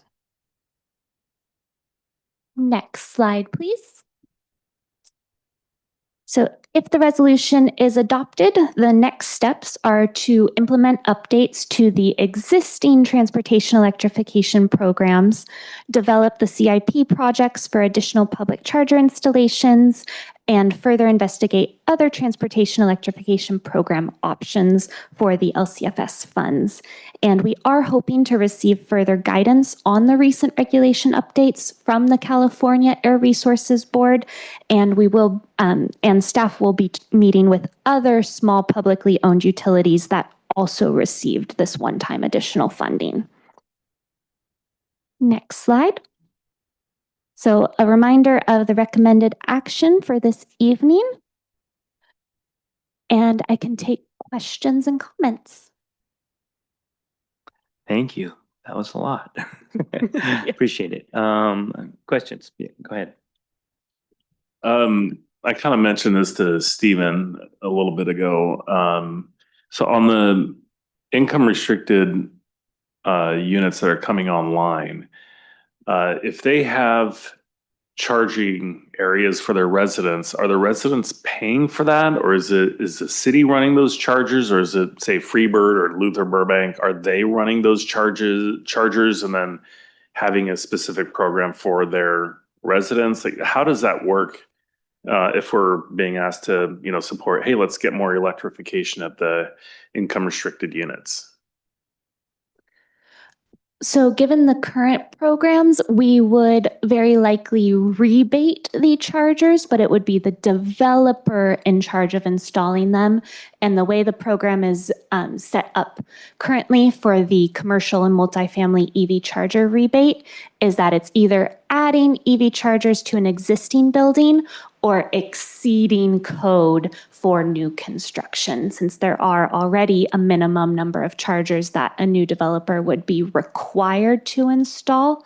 We'd typically rebate exceeding code. So we could rebate any additional chargers they choose to install that exceed code, but really the ownership and operation of them is on the developer, whether they do that or hire a third party. So I guess, so that's related to the infrastructure piece, the actual charger units. But I'm saying like the resident, when they go in, so we do a rebate program, they can buy a used car. All right, I want to charge it.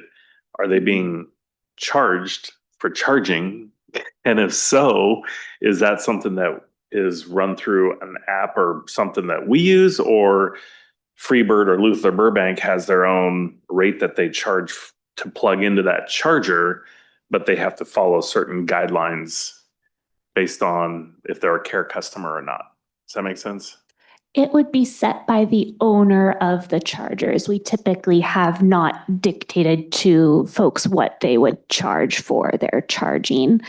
So it'd be up to the owner of what is a reasonable cost to recuperate the electric costs from folks using their charger. And I feel like there's probably not a ton of data on that yet. We're kind of at the forefront of that, but it was just a thought that came up. Okay, that was it for questions. Previously, I remember when Liz Citrine apartments were built, and I'm guessing that standards changed because I think those were built in like 2018 or 2020, but they were required to bring the electricity to the curb, but they weren't required to install chargers, and there were no chargers installed. What is the current requirement for affordable housing development now? Yeah, so that is part of the Cal Green Building Code, and I defer to our building department because they would be the ones reviewing those permits. But again, the rebate is for exceeding it. So if they were now interested in installing chargers, it would be for that cost of installing the charger itself. They've already paid for the code requirements to bring electricity to the space. But could I just, looks like David Wilby is not here. He'd be the best to answer specifically. I can also follow up with him and send you the code language. It depends on the amount of parking spaces, and it's a percentage of the parking spaces. Okay, is it your understanding generally that developers are required to install chargers to some standard at this point? So for 155 Dry Creek Road or the Burbank apartments that are in North Village, are they required to install a charging unit that people can plug into? To my memory, yes, there is new California building code standards that just went into effect January 1st, 2026.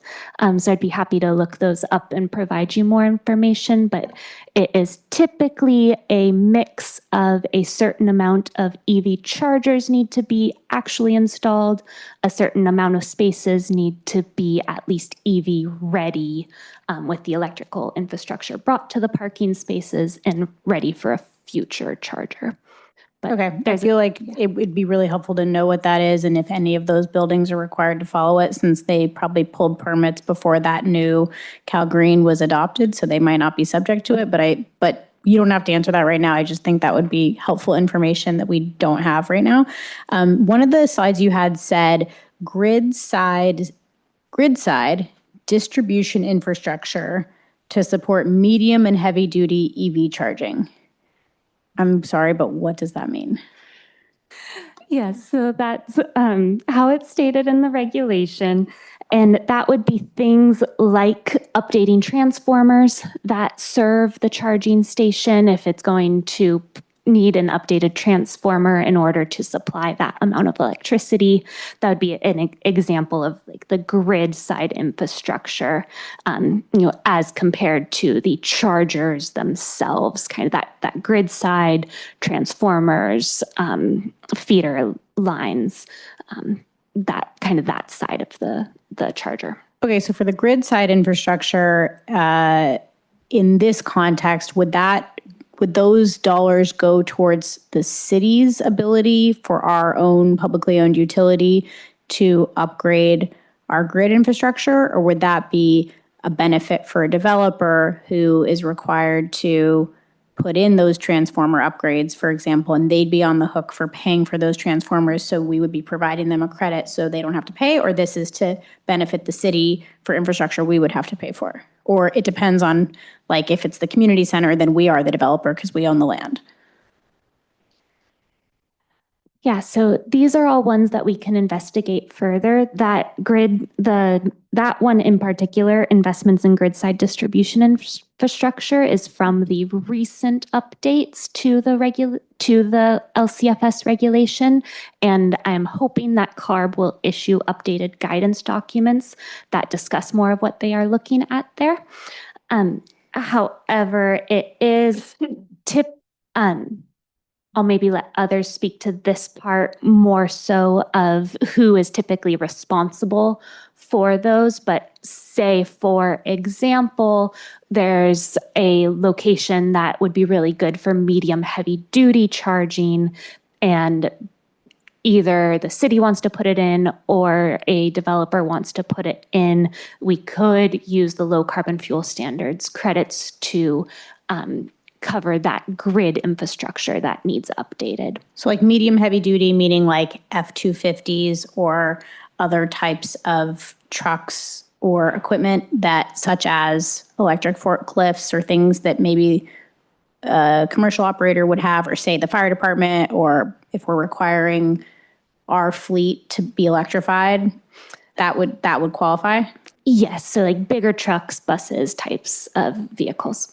Okay, super helpful. And then for the electric vehicle rebate that you talked about, like what PG&E is offering up to $4,000 per vehicle, how does that work for someone who's leasing the vehicle if they're not buying it outright? Since most low-income people are not buying cars outright because of they don't have, $20,000 sitting in their savings account to go out and buy this car. How does it work for a lease? Each rebate program is a bit different on how they deal with that. Some say either owned or leased. It's the same. You still get the rebate. Some limit it. My recommendation would be that we allow for owned or leasing to qualify for the rebate, but that is something that certain programs stipulate whether or not that qualifies. And then last question. So for fast charging, is fast charging and level 3 charging the same thing? I use them interchangeably. Okay, great. Do we have any level 3 chargers in the city? Not that the city owns. However, the Electrify America would be considered fast chargers. And I do believe one of the gas stations also has some fast chargers. So they are in the city, but they are not city owned. Tara, can you, for my sake, if and not others, can you clarify Electrify America is at the Safeway location? Yes, apologies for not specifying. So the Electrify America chargers at Safeway are considered fast chargers.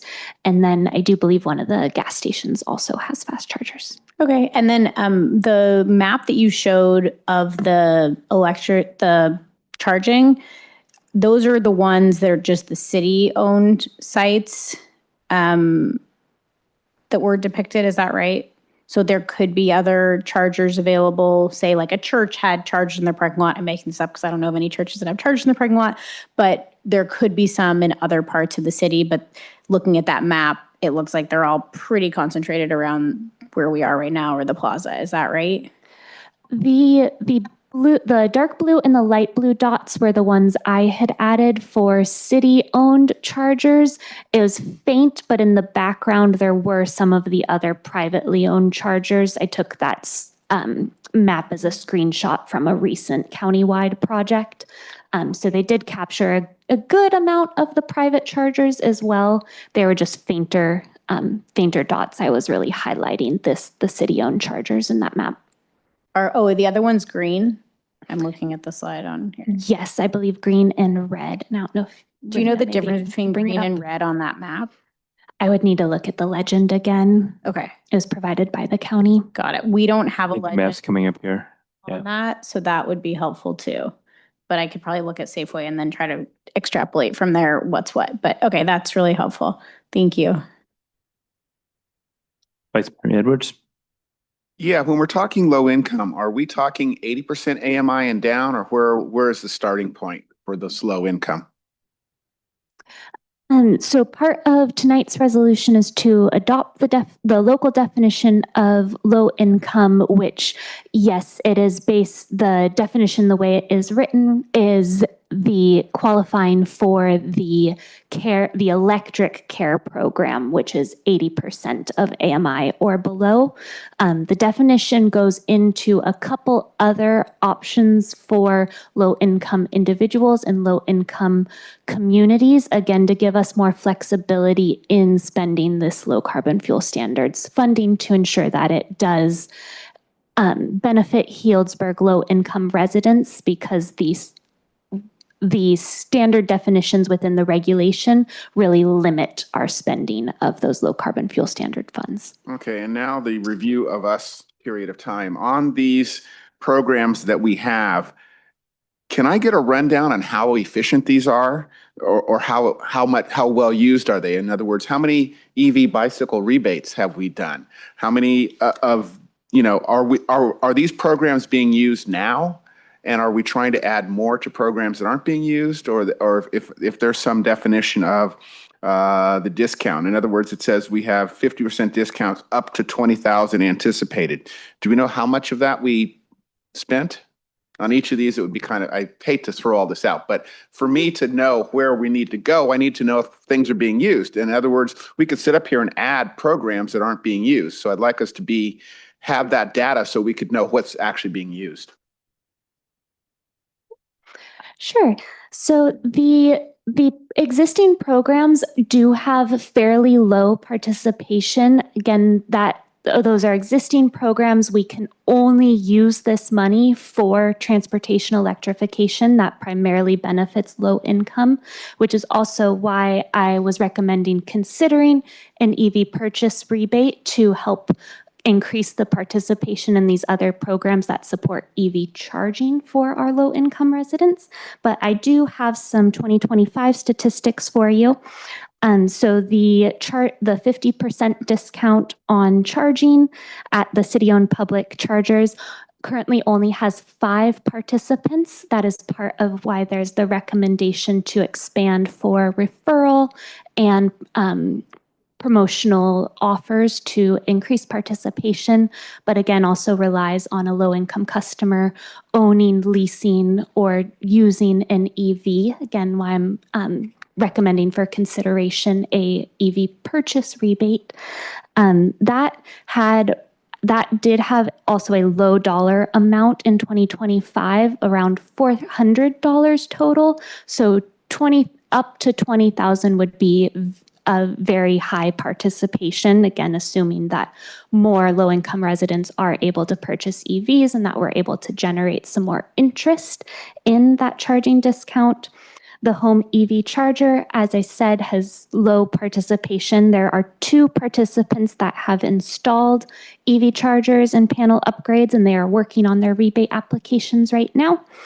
And the e-bike rebate had 13 total rebates last year. That has somewhat plateaued. We've been offering it since 2020, and it's limited to 1 per household for the lifetime of that customer. So it had really high interest initially. I think the folks that were interested have already purchased their e-bikes.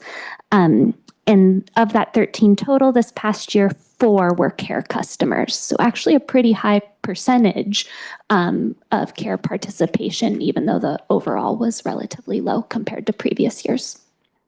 Okay, now I'm thinking that an impediment might be if I am a renter, low income, could I work with my landlord to say, hey, I want to get this EV, the city's offering this program. would the tenant qualify for the low income for the upgrade of the panel and the charger, or would that be looked at the landlord's income situation to where they might not be low income? So the way that rebate application is worded right now, it would allow as long as as long as someone who qualifies for the care program is living in the home, the rebate could go to the landlord to make that upgrade for their tenant. And then could somebody stack these of saying they got an EV car, they got an EV bike, and added a charger? I'm just trying to find ways that we can encourage people to take advantage of this money that is sitting there that we're trying to get people to utilize. Yes, they could definitely stack. All right, thank you. Councilmember Mitchell? Thank you. Yeah, I have a few questions. Yeah, it's disappointing in the usage of these opportunities, right? And we've now amassed $300,000 in the bank because people aren't using these credits. Is that my understanding? If we sold all of the credits that we've earned, it would be approximately $300,000. Okay. And so, I mean, I appreciate your thoughts on trying to increase participation, but do we really know, I mean, do we know why why people aren't doing it? Maybe the best thing would be to jump down to the rebate on the cars so that they can get the cars and then they'll need all this other stuff. So, I mean, maybe that's where the emphasis needs to be. The e-bikes, it sounds like that has dropped off. The home EV chargers, people aren't using that. It's disappointing. And will a month free up front, like you're suggesting, we don't really know whether that's going to work or not, right? It could catch their attention. I also did not emphasize before, both of those programs, the 50% charging discount and the home EV charger, are only about a year old. So we've only started offering them relatively recently. But I do think one of the main questions up for council consideration tonight is would you like to consider an EV purchase rebate for our low income residents? Yeah, got it. Okay. Yeah, I mean, I think that's a kind of an innovative concept and I like it. The other thing that I wanted to ask about is the one-time money that we've got sitting out there for $883,333, I think you said. Are you suggesting using that for any of these other projects, or I'm not sure where your recommendation is on use of those funds? Sure. Thank you for the clarifying question. So the 4 existing programs I outlined, those I think we could very easily cover those existing programs through our ongoing low carbon fuel standards funding. The question I would pose is with this one-time funding, the $333,000, what other programs would you like staff to investigate, such as additional public EV charger installations, developing an EV charger purchase rebate, or if those are the 2 that I presented some questions to consider, or if there's something else on that allowable equity list that you'd like for us to investigate further. Okay, thank you. That's all I have question-wise. Any other questions right now? I just have a couple, and then we'll put it up for public comment here. Are there any concerns about a refund program for new EV cars in terms of it being used by residents and staying in Healdsburg and making sure that that these vehicles become part of our local ecology, so to speak? So the other rebate examples that I looked at do provide the full rebate amount at the time that the application is approved. If City Council is not comfortable with that because you want some more assurance that the vehicle is staying in Healdsburg, the rebate could be split over 2 years or more, where a portion is provided upfront, another portion is provided upon submitting the updated vehicle registration with the DMV. That is an option. It has more administrative work associated with it, and it does have the customer wait to get their full rebate amount, but it provides a little bit more assurance that the vehicle stays in Healdsburg. Do you know of other communities that do it that way? I do not. Okay. And then if we use some of the 883,000 for public charging stations, how do we verify and report that they're being used by low-income folks?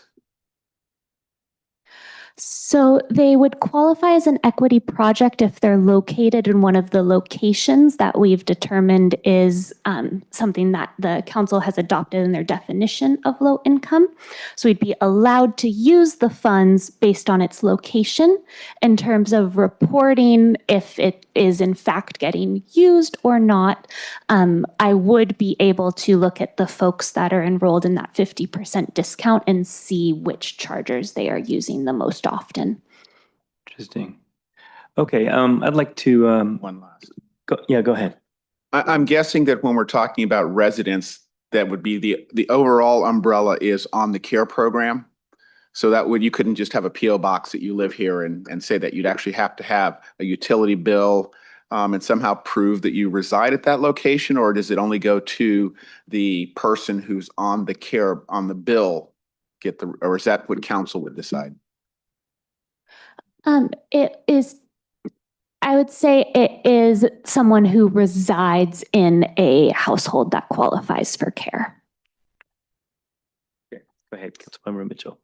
So if we were to put like an EV charger charging station at the community center, would that qualify, one? And two, would we be required to monitor who's using those? Or is it just proximity to a low-income area?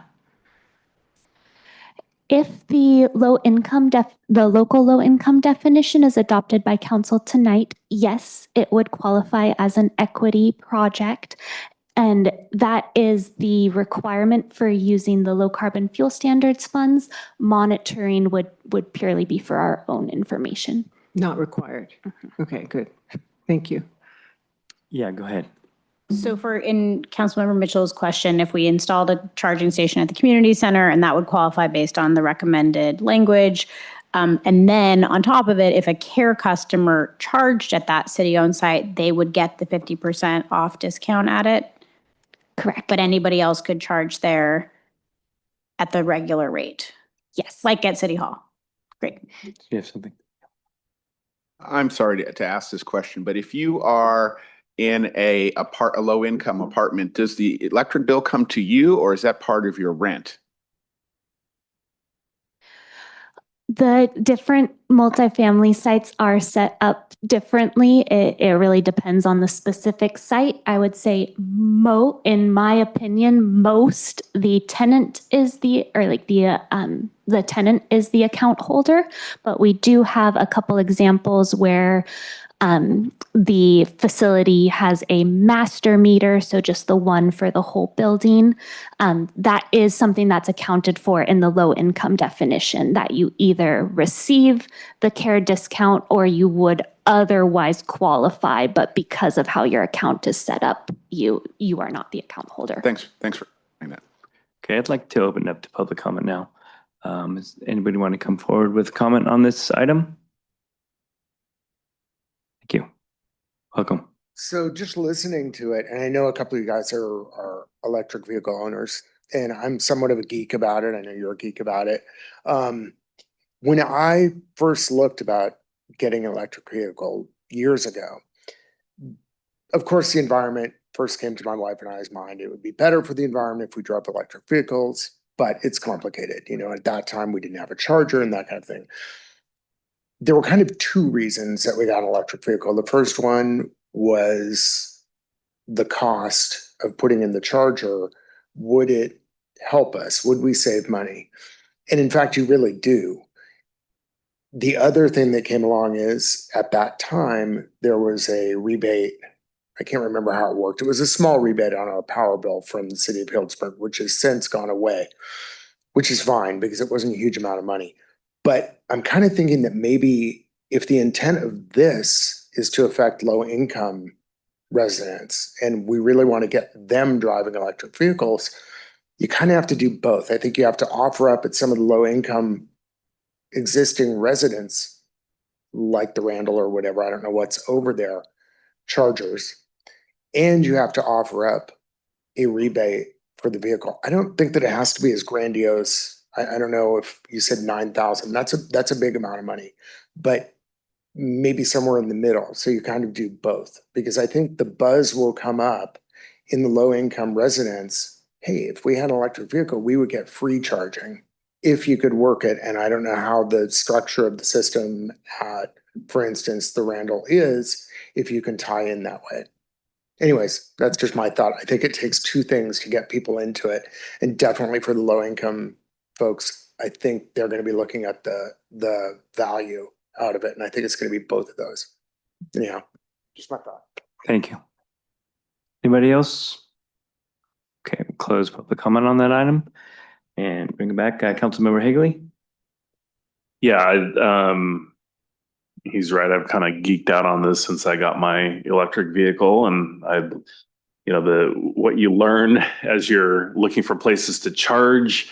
I remember talking to Councilmember Kelly, trying to get some advice. Yeah.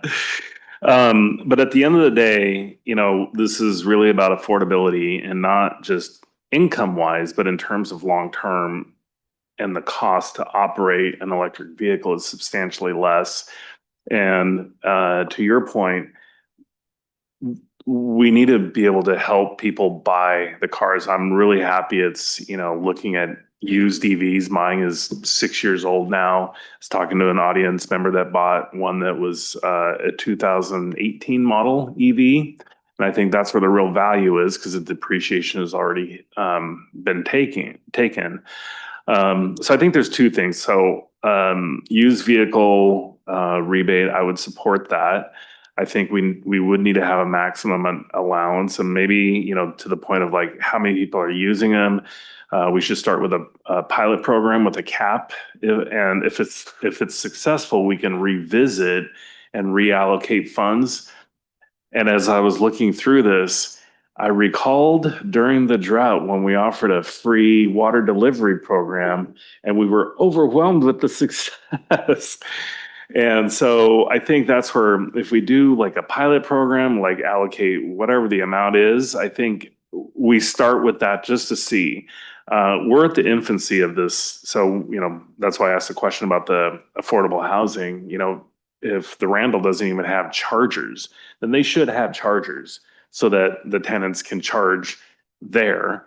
The second important thing is, I know that at my work, there's some chargers, and there are people that work in my office that don't have chargers at the apartments that they live in. So they, when there's a company email like, hey, I'm charged in, I'll be done at 1:30 if anybody wants, so that you have that kind of goes around to, and people look to be able to charge, and these are the level 2 chargers, so they're not quite as fast, but if you're sitting at work all day, half a day, you get a decent charge back. So you've got that aspect of it. So I think it's really important to get people in the vehicles. I like the recommendation that there's no requirement on decommissioning of a car, because you never know. It's like you have a kid, like they need a car. There you go. We're trying to help people transition away from the gas to the more economical EVs. And let's see. So that's my comment. I think a couple things I would add is we also need to start a program for non-low income when it comes to infrastructure and home charging.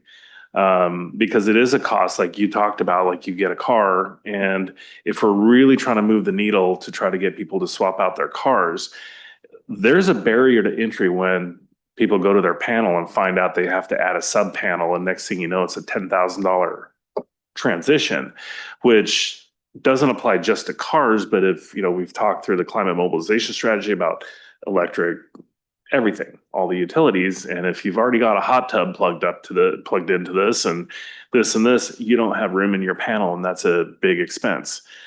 So I think I would completely be open to using some of the proceeds, if we can, to have a rebate program or something to help encourage the upgrading of the infrastructure at single family residences in town that might not be the low income. Maybe, I don't know, 160% or 180% AMI, whatever it is.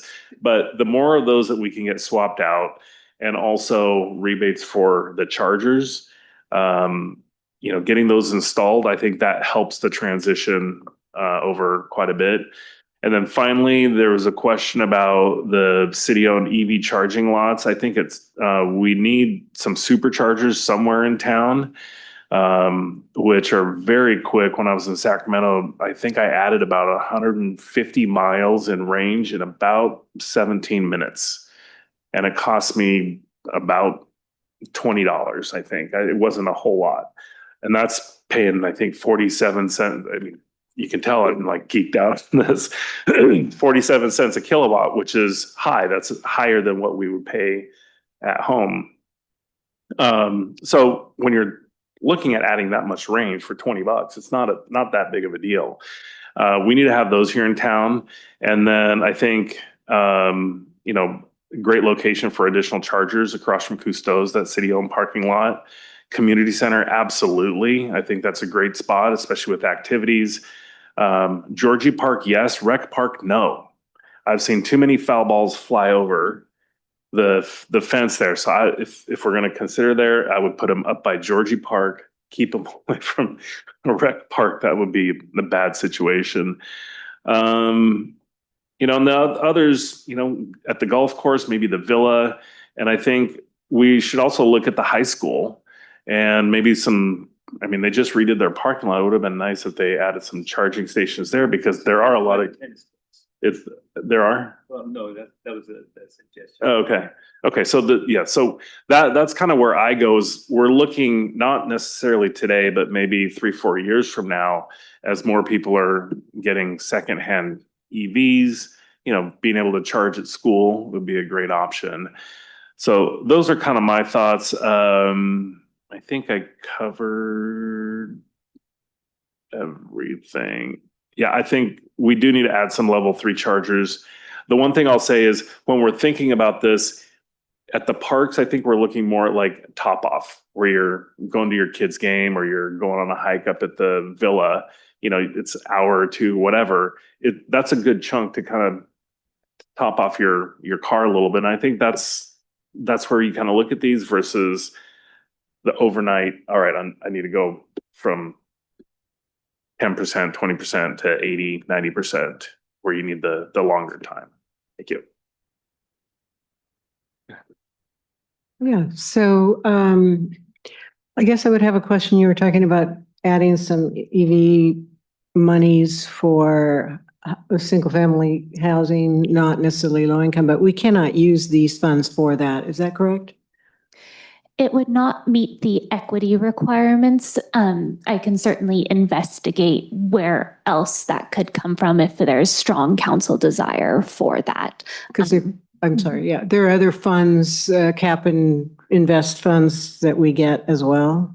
I'd need to invest if it matches any of our other sources. Okay. I really do think that the one-time funds of the 800 and something thousand would be wise for us to do EV charging stations, use that for them. It's in our climate mobilization strategy to do that. We could meet that. I think it would be a really good use of those funds. And certainly the community center would be my top choice. You said, I know Georgie Park is on there. Does it qualify? And if so, how? So it's included in the local definition, be community gathering spaces like the community center or public parks. So it'd fall in the definition that way. The other one I would think a second choice would be the high school by the tennis courts. I think that would be get a lot of use.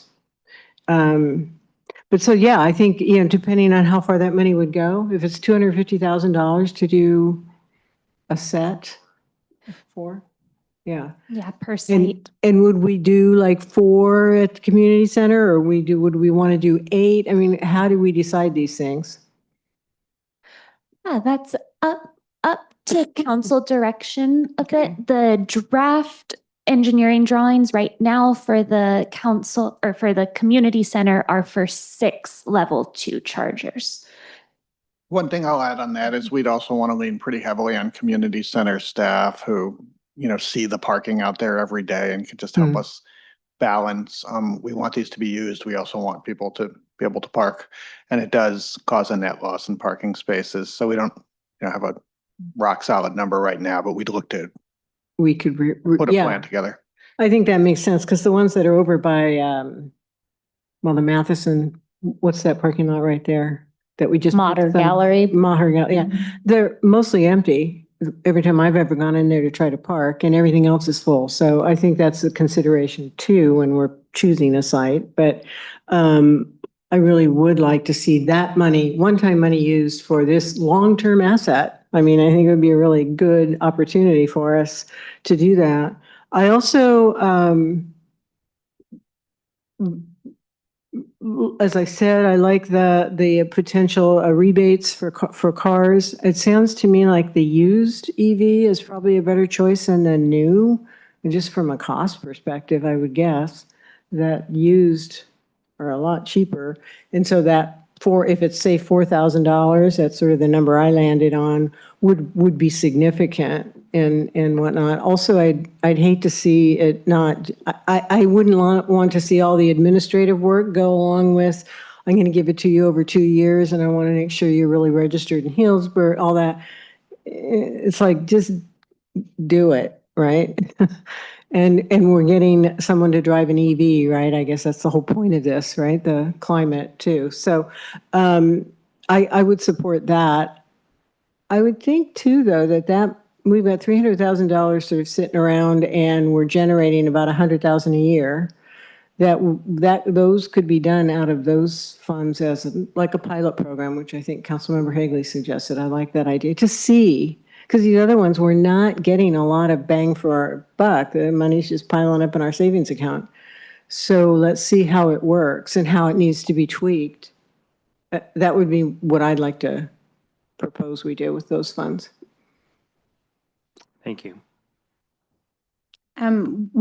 So for some of the park sites, and I see we don't have staff here that maybe can answer this, but maybe Chief, we close the parks at night, like the skate park parking lot and Badger Park. Are those typically, we lock those gates at the entrances to the parks, or we leave them open? The parking lots are left open. The gates are not locked anymore. Oh, okay, great. I was thinking about having more geographic diversity, just because things are generally more clustered towards downtown right now. I second or third the idea of the community center site, and definitely think that could help a variety of different users who are coming to the community center, and agree that Georgie Park, given all the different uses for Georgie and it being so close to the neighborhood there's like a lot of good uses. And I was thinking also about maybe Badger Park, since we're already doing a renovation there. I don't know the timing of that project, and if putting in charging infrastructure there would work in terms of this timeline and that timeline, but just because there's affordable senior apartments that are right next door at Fitch Mountain Terrace, and then that whole neighborhood, the bird courts and et cetera, that people could use it as well as park users. I was also curious about some of the senior apartments, like some of the older apartments in town. So I know with the new Cal Green standard that you talked about, some of these building owners already have to put them in or have to make them EV ready, but maybe not put in the chargers. But like the Parkland senior apartments that are over at Rosewood and Parkland Farms Boulevard, or even the Canyon Run apartments, those are older apartments that I'm sure we're not required to put these in. And I could see, a use case where you have, a senior who, county workers are coming to check on them and they're driving their EV up that has a small battery and they could charge and then, drive back, or a senior care facility attendant who maybe commutes here from Petaluma and is, working with a senior at those affordable apartments, or even someone, obviously someone who lives there as well. So it could have like a multi-use case for those apartment buildings. And I know the Air District partners, our Air District partners with BACMID, and they offer rebate programs and incentive programs, which is how I think we originally paid for some of our charging infrastructure in the city. We got grants from the Air District to do that. So would we be able, if like the city installed at the community center, could we stack some of this money with those grants that exist from the Air District?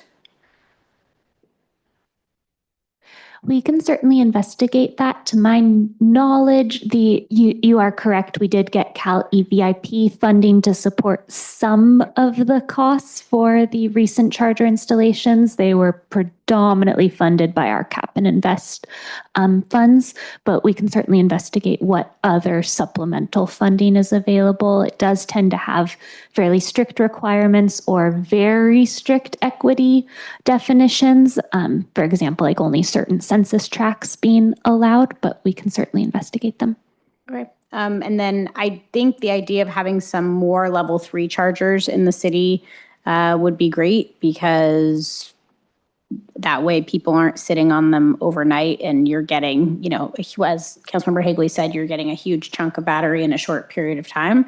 But the EV rebate program that we talked about, I really like the idea of offering a rebate similar to what PG&E is offering everybody else in the county. I would love the idea of us being better, so ours could be $5,000 if theirs is $4,000. But having it be for both new and used, I think the idea that this is going to move the needle on a new car is probably unlikely because they're so expensive, but just having more flexibility in the program, given we have a lot of other programs that seemingly are not getting big uptake. And then it being available for both lease and for purchase, and figuring out how to make that work. And then, I think to Councilmember Mitchell's point, using these one-time funds to invest in this long-term infrastructure that we know we're going to need with more charging infrastructure. And I think in general, just maximizing the usability of it from, in public places where it's not just, one homeowner, they get to charge their one car at night, but it could be in a public space where you've got, a bunch of different use cases. City vehicles could charge there if need be. Visitors could charge, local residents could charge, workforce who's commuting, like at Councilmember Higley's work, they have people who don't have chargers at home, but they're driving to work at the community center. Maybe some of our city staff want to get an EV, but they don't have charging at home, and they could plug in at the community center if they're working there, or going up there for a meeting and going back to some other city site. So I just like the idea of like thinking of it from a lens of how could we maximize the different use cases of these public chargers, and then knowing that care customers are kind of going to get that extra benefit of the 50% off. And I liked your suggestion of like, how do we get more people to take the uptake on that 50%? So whether it's your first month free or some sort of incentive program, I think just trying to get more people to be aware of it and utilize it would be really helpful. And I think looking at some of the new affordable housing that's getting built and just getting those original questions answered, we have a lot of new housing units coming online, and figuring out how do we ensure that if folks wanted to have EVs and live in those apartments, that they would be able to do it. I think the program that's on your slide that talks about, I'm sorry, I'm going to go back to the slide really quick. Give me 2 seconds. It talks about the home EV charger rebate, up to the one that we're offering now, up to $2,000 and an additional $2,000 if you need to upgrade your panel, but you have to enroll in the home energy load management program. I feel like for anyone who's that seems like there's like several barriers to get in if you're a care customer for the home energy load management program. I'm not totally sure how easy it is for people to understand what that means and then understand how to opt into it. But I could see that being a program that's really not going to work for a lot of people versus the 50% discount or the charger rebate. And I'm totally open to the idea of adding level 3 onto that rebate program that we already offer. But I don't know if up to $5,000 per connector is really a meaningful amount of money, given how much they cost to install. That's the part. I think we don't know how much it would cost. So knowing if if it costs, $100,000 and we're offering a $5,000 rebate, people might think that's kind of not going to move the needle one way or the other. And then the e-bike rebate, I'm okay to, what you recommend to just increase it a little bit from 700 to 1,000. I feel like those bikes are pretty expensive, so I'm okay with increasing the amount. And again, it sounds like we're not getting that many folks who are taking advantage of it anyways, but I think increasing the dollar figure might help a little bit. Like if we're offering a $700 incentive on a $2,000 bicycle, people are like, I still can't afford this. So maybe making it a little bit more would be helpful. And then I think also talking to some of our city departments around what are we asking them to do, like with fleet electrification, like we're requiring a lot of new city trucks to be like the electric F-250s and or other types of equipment. Do we have the city infrastructure needed to actually make that work? And if not, should we be looking at some of these as options for those things? And the community center site would be maybe a multiple bang for your buck because we can charge there for some of our city vehicles. But then, what about the fire department or the corp yard or other places where we know we have charging needs? And should we be thinking about that too? Yeah, I really like Councilman Hagley's pilot program, particularly in some of the areas with the newer housing in it, because that would not only start the electric car process, but then when your hot water heater goes out, you've already prepared for that electric hot water heater. If you wanted to replace your heating system, you're already prepared for that. I definitely like the used car purchase process, the rebate for that. And I think that the e-bike thing has really been one of our most effective programs. And if we could up that to a second bike so families could go riding, I think that would encourage some more use of that fund, because when we look at the statistics, that was the most used program that we've put out there as far as the dollars. So those are my thoughts on this. Could I ask a clarifying question on that? Yeah. Are you suggesting that it be up to 2 bikes for any Healdsburg resident or up to 2 bikes for a care household? For a care household. Okay, thank you. Thank you. I'm a little unclear about the ability for us to designate like certain apartment complexes. I love the idea that you put forward there, but I didn't see that jump out initially in the presentation. Is there a hurdle to saying if we wanted to do it at Canyon Run or someplace like that to install chargers in those places? There's no hurdle to offering the rebate. We do currently offer a rebate to those properties. So the multifamily can get $5,000 per connector. And there's other statewide programs too that also offer pretty substantial rebates to multifamily properties. I think the barrier there is more so the property management capacity to lead that type of project, and also the available parking, which of determining which spaces would be EV parking spots. Something that the city could do and that other publicly owned utilities are looking at is like technical assistance for an expert, like an engineer, to come in and say, this is your existing capacity on this property. Here's the best spot to put EV chargers in terms of like how much wiring you would need to do. So there are other POUs looking into how they can provide more technical assistance to multifamily properties, again, to overcome one more step of the barriers. Yeah, so Councilmember Kelly, maybe you can clarify your proposal to me anyway. Does that change what you were suggesting at all, or?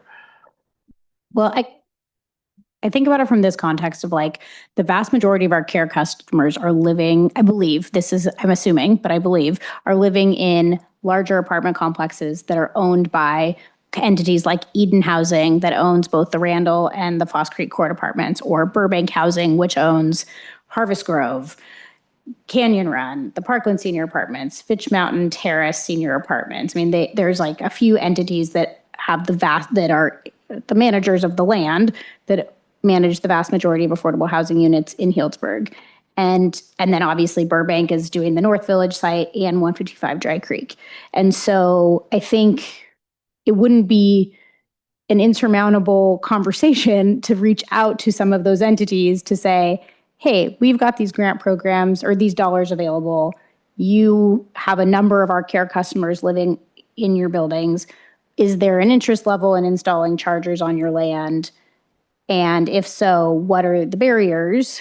And if they're like, we do housing, we don't do vehicle electrification, that is not in our wheelhouse, then maybe the recommendation would be that we provide technical assistance or connect them with somebody that does technical assistance to figure out, is it feasible and can we bring those chargers to those sites? I think that's a great point you raise about the parking constraints, because we know that a lot of these sites already have parking constraints. Like a lot of people that park along Grove Street here live at the Eden Housing Apartments on the other side of the Montessori, and they overflow park over here. So that might not work for Eden, but they have access to these chargers at City Hall and people are using them. So I think just looking at being really pragmatic around, like, we have a few thousand residents that are living in these specific, sites, Eden and Burbank and, Freebird. Can we have a meeting of staff and figure out what would they be interested in? Could we help literally and figuratively plug them into these programs? And then what are the steps to get them there? I mean, that could be another way. And they just say, this is not what we do. It'll upset a million different systems we have in place about parking equity. Then we know that we can't move forward with that. We really have to focus on other programs or city-owned sites. Thank you. So those suggestions seem useful to you? I mean, I like it because it keeps the focus squarely on low income. And I think that's really the goal here. That's the guidance here, right? Yeah, and if I may, one of the other aspects of the local low income definition is that it's within 0.5 mile walking distance to an affordable housing location. So if the local low income definition is adopted tonight, we could also look at what public parking sites are within relatively easy walking distance of affordable multifamily properties. Okay. One site that hasn't been mentioned, I don't know if it's possible or not, is the library.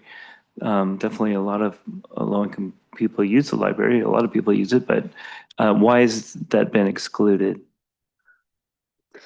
I don't know that it was intentionally excluded, as it just wasn't listed as one of those 4 initial sites, but we can certainly add it to the list. Okay. So I think the increase in the e-bike rebate, it is a really strong suggestion. I see just a lot more of those happening, and sort of a gateway really to electric vehicles. And I think that, in terms of certainly encouraging electrification in low-income communities, that's going to be, if we can advertise it better and we can enhance the offering, that's going to be successful, like you mentioned. And so that would also include allowing for a second bike also. So that idea was appealing to me. The community center site seems like there's consensus on that being a valuable one. And then I saw Georgie Park come up a couple of times. And I think, while we're trying to spread these out geographically, that one seems to make sense as well. And then, as far as rebates, I was attracted to the idea that that we could mirror the PG&E rebate program, but we should do it one better, and maybe it's just symbolic too. But I think that we have the capacity, and it sounds like we may have the funds that allow us to make that move as a statement, and also just to enhance the the value of the whole program to, citywide, seems valuable. So that's my input on this issue. I'm not sure if we're close to getting you all the direction you need on this, though. So can you tell me where the loose ends are in your mind? Sure, and I think I've gotten a good bit of direction. I'd remind that the resolution tonight is specifically about the low income definition, adopting the definition, and adopting the updates to existing transportation electrification programs. The other programs like the public chargers and the EV purchase rebate, I took down lots of notes. I'll be able to kind of develop the proposals for what these new programs could look like, and we'd come back to council at another time for those. Okay, great. So I think the only potential edit I heard is for the resolution adopting the updates to existing programs. I'm hearing at least 2 council members would like care customers to be allotted up to 2 e-bike rebates. Yeah, I agree. I see 3 of us. Okay, we're good there too. So I'd like to make a motion that we adopt a definition of low income for purposes of usage of funds received through the state low carbon fuel standard program and authorize the updates to the programs funded by funds received through the state low carbon fuel standard program for transportation electrification that includes up to 2 e-bikes for care customers, and with the recommended $1,000 amount that you presented for the e-bike rebate. Second. Does that work? Does that motion fit within the definition you're looking for? Yes, I was looking at Samantha to make sure that also authorizes the other proposed updates as well. Do we have a second? David? Yeah. Okay, second, we have a roll call on that, please. Councilmember Higley? Yes. Councilmember Kelly? Yes. Councilmember Mitchell? Yes. Vice Mayor Edwards? Yes. Mayor Harrod? Yes. All right, congratulations. That was a challenging one. Mayor, And thank you so much for all your work on this. I know it's been probably quite a journey and more to come, right? So Yes. Thank you so much. Yes. can I just make one real quick Oh, comment? yeah, absolutely. So I heard a couple comments about, there was an impact of parking, or you drive by and nobody's ever using them. I think, having owned an EV for a very short period, your perspective changed to suddenly it's, wow, there's a parking spot because my car was going to park somewhere. And so I think as we do this transition, then, your perspective starts to change a little bit where those aren't obnoxious empty spots. It's a spot waiting for an EV to come in. So that's, I'll just share that. All right. Thank you. So we're close to 3 hours here, and we do have a couple items coming. Does anybody need a quick break? Yes, let's 5 minutes enough? 5 minutes. I'm going to be the bathroom break mayor, guys. All right, so we will reconvene at 8:57.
Is the mic back on? It is. All right. Okay, we will begin the meeting again. And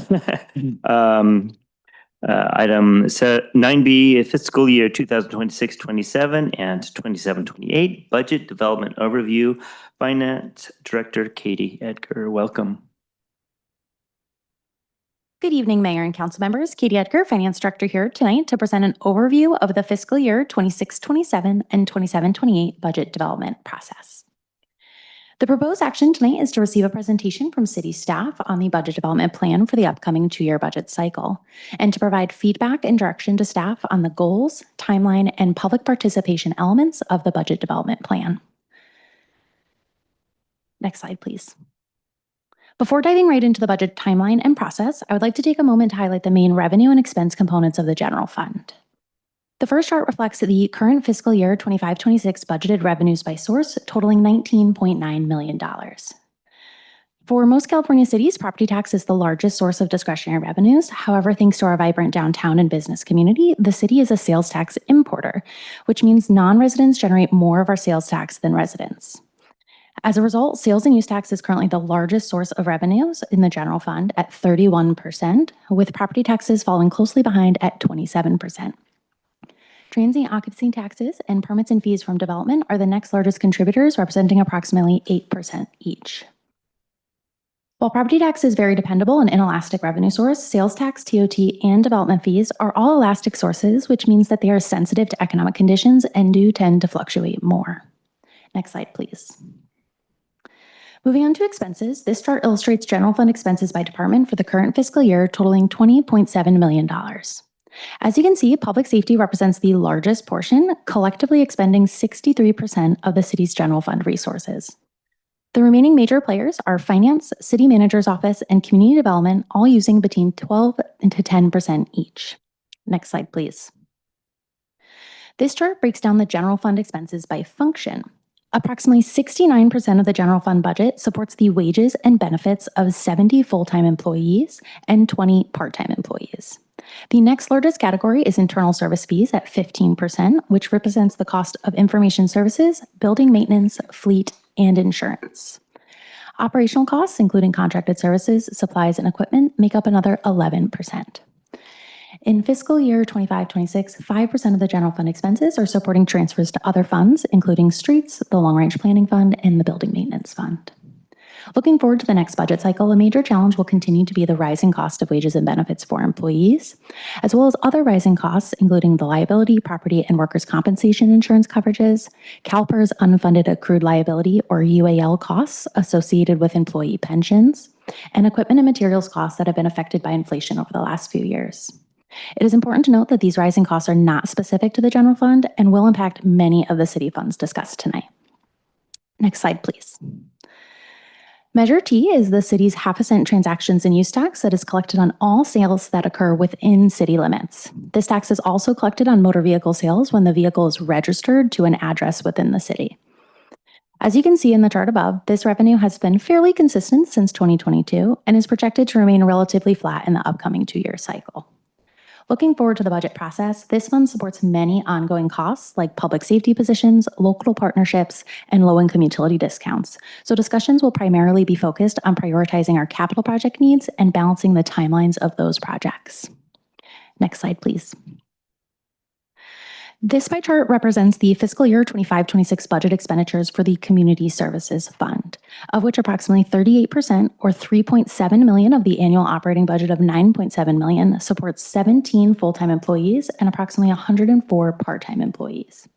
Another 24% is contributed towards operating expenses and supplies, with 13% supporting capital projects, primarily the Foley Community Pavilion project in the current year. As we look forward to the upcoming budget cycle, the capital project funding needs are anticipated to continue as we shift our focus to the Badger Park redevelopment project and the Laura Fish Summersall Park projects that are nearing the construction phase. Next slide, please. Enterprise funds represent business-type activities where the city sells services to the public for a fee. This includes the city's utilities like water, sewer, electric, drainage, as well as the airport. The three major utilities, water, sewer, and electric, have adopted rate increases through fiscal year 26-27. A challenge for all the utility funds in the upcoming budget cycle will be the funding and timing of capital projects and the completion of a new cost of service studies. Next slide, please. There are many other funds that will be included in the upcoming budget cycle. There are a few examples listed on the slide in front of you, but for additional context, the city has a total of 62 funds. Next slide, please.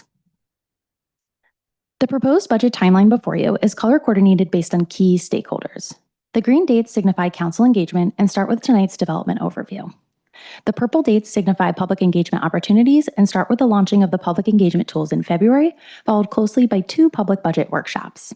The Finance Department key deadlines are indicated with the light blue and begin in early February when finance staff will distribute all administrative cost estimates to the departments and department head operational budget development process will begin.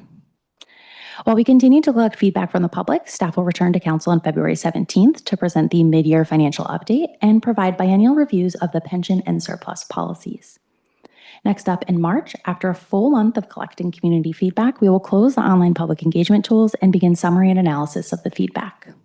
On March 25th, Council will hold its annual strategic goal setting special meeting, and in early April, finance staff will begin meeting with the department heads and the city manager to complete evaluation of the proposed budgets. Then staff will return to Council on April 20th to provide an update on the budget development and share the results of the public engagement efforts. The final department deadline for all revisions is in late April to provide enough time for finance to prepare for the Council budget workshop special meeting on May 11th.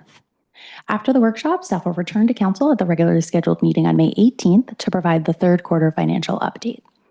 The final step of the budget development process is budget adoption, which is proposed for June 1st, strategically leaving the second meeting in June available as a backup to ensure timely adoption in the event of unanticipated delays.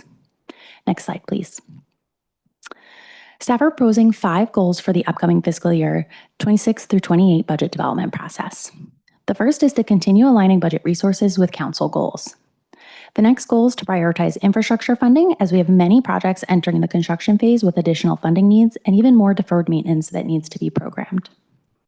Staff are also proposing to increase technology transparency by updating accounting methods to more easily identify subscription-based software services to align with updated guidance from the Government Accounting Standards Board. The next goal is to review finance policies to ensure the foundational framework continues to promote and facilitate positive change. And the final goal is to continue to expand public engagement. Next slide, please. In the last budget cycle, we launched the Public Engagement Simulation Tool, which offered an online budget simulation where the public was asked to make recommendations for the city's budget by adjusting spending and revenue across various categories to present a balanced budget. This year, we plan to continue making 2 versions of the simulation available in both English and Spanish. The first will be an abbreviated version that captures broader feedback and can be completed more quickly, while the second will be a more in-depth version that allows more opportunities for focused feedback. The short version will also be available in a paper format to eliminate any technological barriers. Next slide, please. New this year, we will also be launching a prioritized tool that will allow all members of the public to allocate available funding by selecting the projects that are important to them and placing them in order of priority. This tool may look familiar to some of you as it was used in past council goal-setting meetings. Staff are still developing the proposed projects list and welcome any feedback the council may have on potential projects or priorities to include. Next slide, please. The final expansion to public engagement will be the taxpayer receipt tool. This tool allows members of the public to answer a few simple questions like what their age, salary, and property value is if they own a home, and receive a personalized taxpayer receipt that estimates the amount of sales and property taxes they will pay and how those taxes are used to support the various general fund activities. We hope that with the broader array of engagement opportunities, we can continue to improve by meeting the public where they are. More information on how to participate will be available in the coming weeks. Next slide, please. That concludes my presentation. I'm happy to answer any questions you may have. Great, thank you. Who'd like to go first? Yep, no questions? Okay. Yeah, go ahead. Yeah, do we know a date that the budget tool is going to be coming online?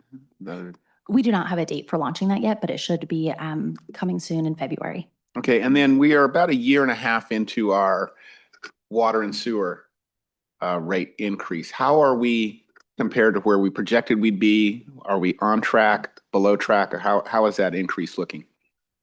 That is a great question. So on the electric side and the sewer side, we are fairly well on track to what our projections were.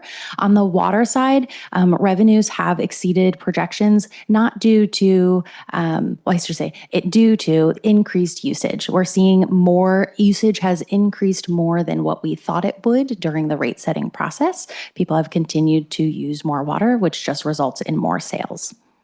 All right, thank you. Any other questions? No? I just have a quick one. First of all, I just want to notice that it's going to be the exact same council that's going through the budget process as last time. I think that's kind of unusual, and I would invite you to weigh in on what you thought could have been done better last time. At some point, that might be welcome to hear, because you wouldn't normally get to have that opportunity. But the prioritized tool, I think, is going to be interesting, and I'm hoping that the council will have, maybe there's not time, but some opportunity to contribute to what appears on that. So let me know if that's possible or not. Yeah, if you have ideas, I'm ready to take them now. Oh, well, there's a lot to that. That's a really big question. So maybe that's something we would just have to email to the city manager. Absolutely. You can send them an email at any right. time. I was just going to say the same. Obviously, we do want that feedback tonight. If you have it, if you feel like you want to sit with this, if you were to pass on ideas to us, there's no hard limit here. We don't want, 300 things for people to rank, but otherwise, good ideas are good ideas, and more data is better. So. Well, I think probably a lot of us are starting to tally up ideas for goal setting, and thinking that's a couple months away or a month away or whatever it is, that we're not ready to pull the trigger on those just yet, and then they're not approved. They haven't been voted on by the council. So, but that doesn't mean they couldn't enter into an idea gathering tool like this. So.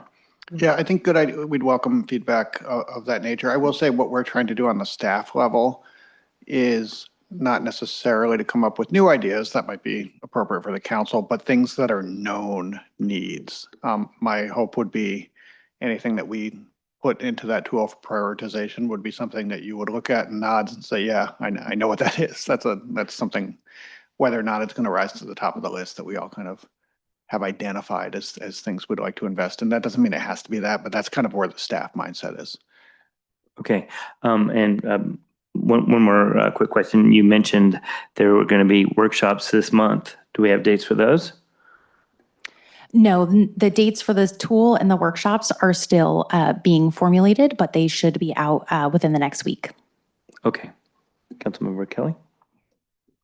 One of the pieces of feedback on the app, or the budget tool I called it an app, but that's mobile enabled, that I got the last go around, was that we use a lot of city vernacular. Like, we had something like beautify West Plaza parking lot. And I had people asking me, what is West Plaza parking lot? Like, no one calls it that in the community except for insiders, or it repair the bridges that connect West Plaza Park to West Plaza parking lot. And so maybe using language that's a little bit more like the bridge that connects the farmer's market parking lot to the entrance towards the plaza or something like that.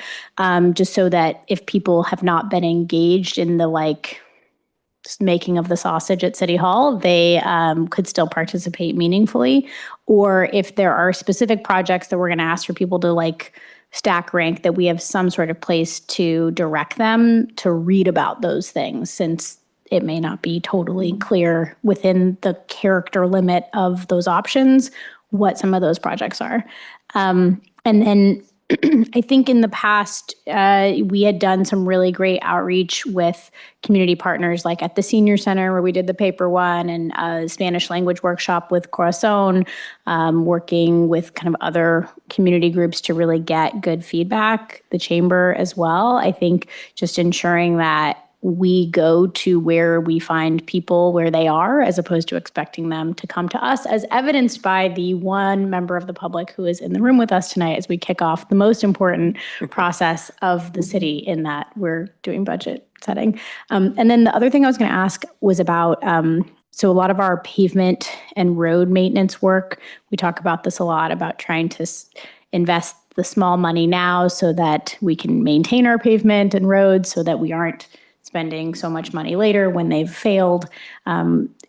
How do we ensure that in the budget process, if obviously there's never going to be enough money to meet all the needs, but say we end up with, projects that we have to pull off because we don't have enough funding, but there was interest and energy around trying to fund those, is there a way to have kind of a stack rank of things we're putting on, not necessarily the back burner, but like the side burner, and then should revenues be better than anticipated, we can bring them from the back burner to now coming into the program in this budget cycle? Absolutely. So on the capital project front, we do a 5-year CIP plan. So while we only adopt a biennial budget, those are the projects that are funded now and can start within those years. But for the 5-year CIP, those kind of out-year projects in year 3, 4, and 5, those are often where kind of those projects where it's like, yes, we would love to do this, but we don't have the funding right now. So we list them in those 3 to 5 years as priority projects to be considered either in the next budget cycle or if funding becomes available sooner. Does the pavement preventative maintenance program fall within the 5-year CIP or the 2-year budget cycle? So in the last budget cycle, we did not include a generalized pavement preventative maintenance. They did alternatively include specific roads that they wanted to Like the repair. March Avenue project? Yes, exactly. And so some of those projects were included in that 5-year CIP, although I can say that during discussions this year in preparation as we're building to this, Public Works Department does have a lot of interest in putting a generic pavement preventative maintenance project back on the table.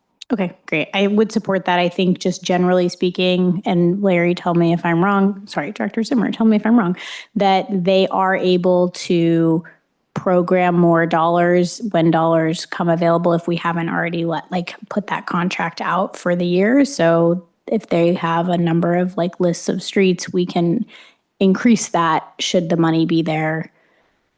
And it doesn't have to go back to the very beginning of the process, potentially. Yes, that is definitely one of the benefits of using a more generalized pavement preventative maintenance bucket. Thanks. I really appreciate the suggestion about the nomenclature. Some people still call it the Bear Republic parking lot. I don't think we have any more questions. Public comment? Do we have any public comment on this item? Seeing none. I think we're good. Do you need any further direction on this?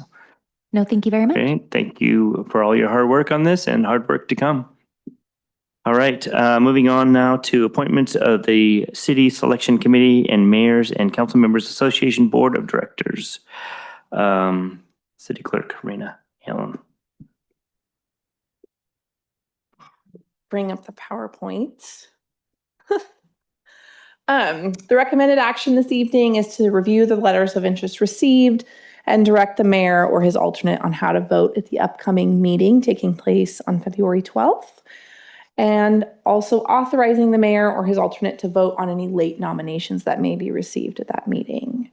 On the next slide is a short table of the 2 committees that are open and the letters that were received, and I'm happy to answer any questions.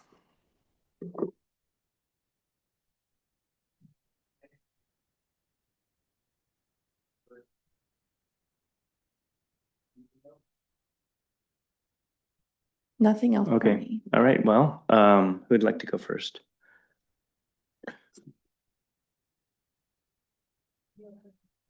Bill, we could ask for public comment first, I guess. Sure. Yeah. Any public comment on this item? Scott? Important person. Yeah. Got to check in with you, man. All right. Thank you. Seeing none, I'll open it up. Go ahead. I would like to suggest that we nominate this guy named David Hagley. I don't know him well, but I've heard his name. No, I'm just kidding. I would love to support Councilmember Hagley's position on the Aviation Commission. I think that we get to select two is great. I think all three candidates in that category are fantastic. Councilmember for Vice Mayor Potter in Windsor, I feel like Windsor receives so much impact from the Sonoma County Airport, both in terms of air traffic and just traffic in general, and it being so close to the airport. I would love to support her nomination, but I also think that Mayor Stapp is a great contributor. So I guess I would like to suggest, Councilmember Hagley in the order that they appear on our slide, but to give the mayor the flexibility to also have to vote on the fly if need be, depending on how it goes. And then for the Child Care Planning Council, I was really impressed by Karen. Is it Now? Is that how you say her last name's resume? I don't know much about her professional background, and so that letter was really helpful in knowing more about her background. I have worked with Councilmember Rodriguez from Roanoke Park quite a bit in a variety of different projects and programs, and I'm always very impressed by her level of professionalism and her interest in serving in this capacity. And she's done a lot of work with youth in the community in the region. So I would like to suggest either Samantha as our number one, and then Karen, based on her professional experience, as our number two. Stephen has already served on this council, and I would love to see other folks get an opportunity to have an opportunity to be involved as well. Okay. Vice Mayor? Nope. Yeah, so I think David Hagley probably could serve Healdsburg well on the Aviation Commission.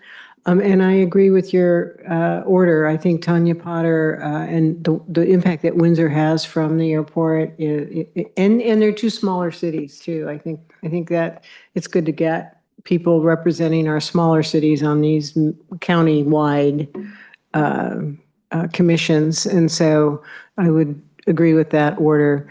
On the childcare, I was very impressed with Karen. Now I know her a little bit too more now. I would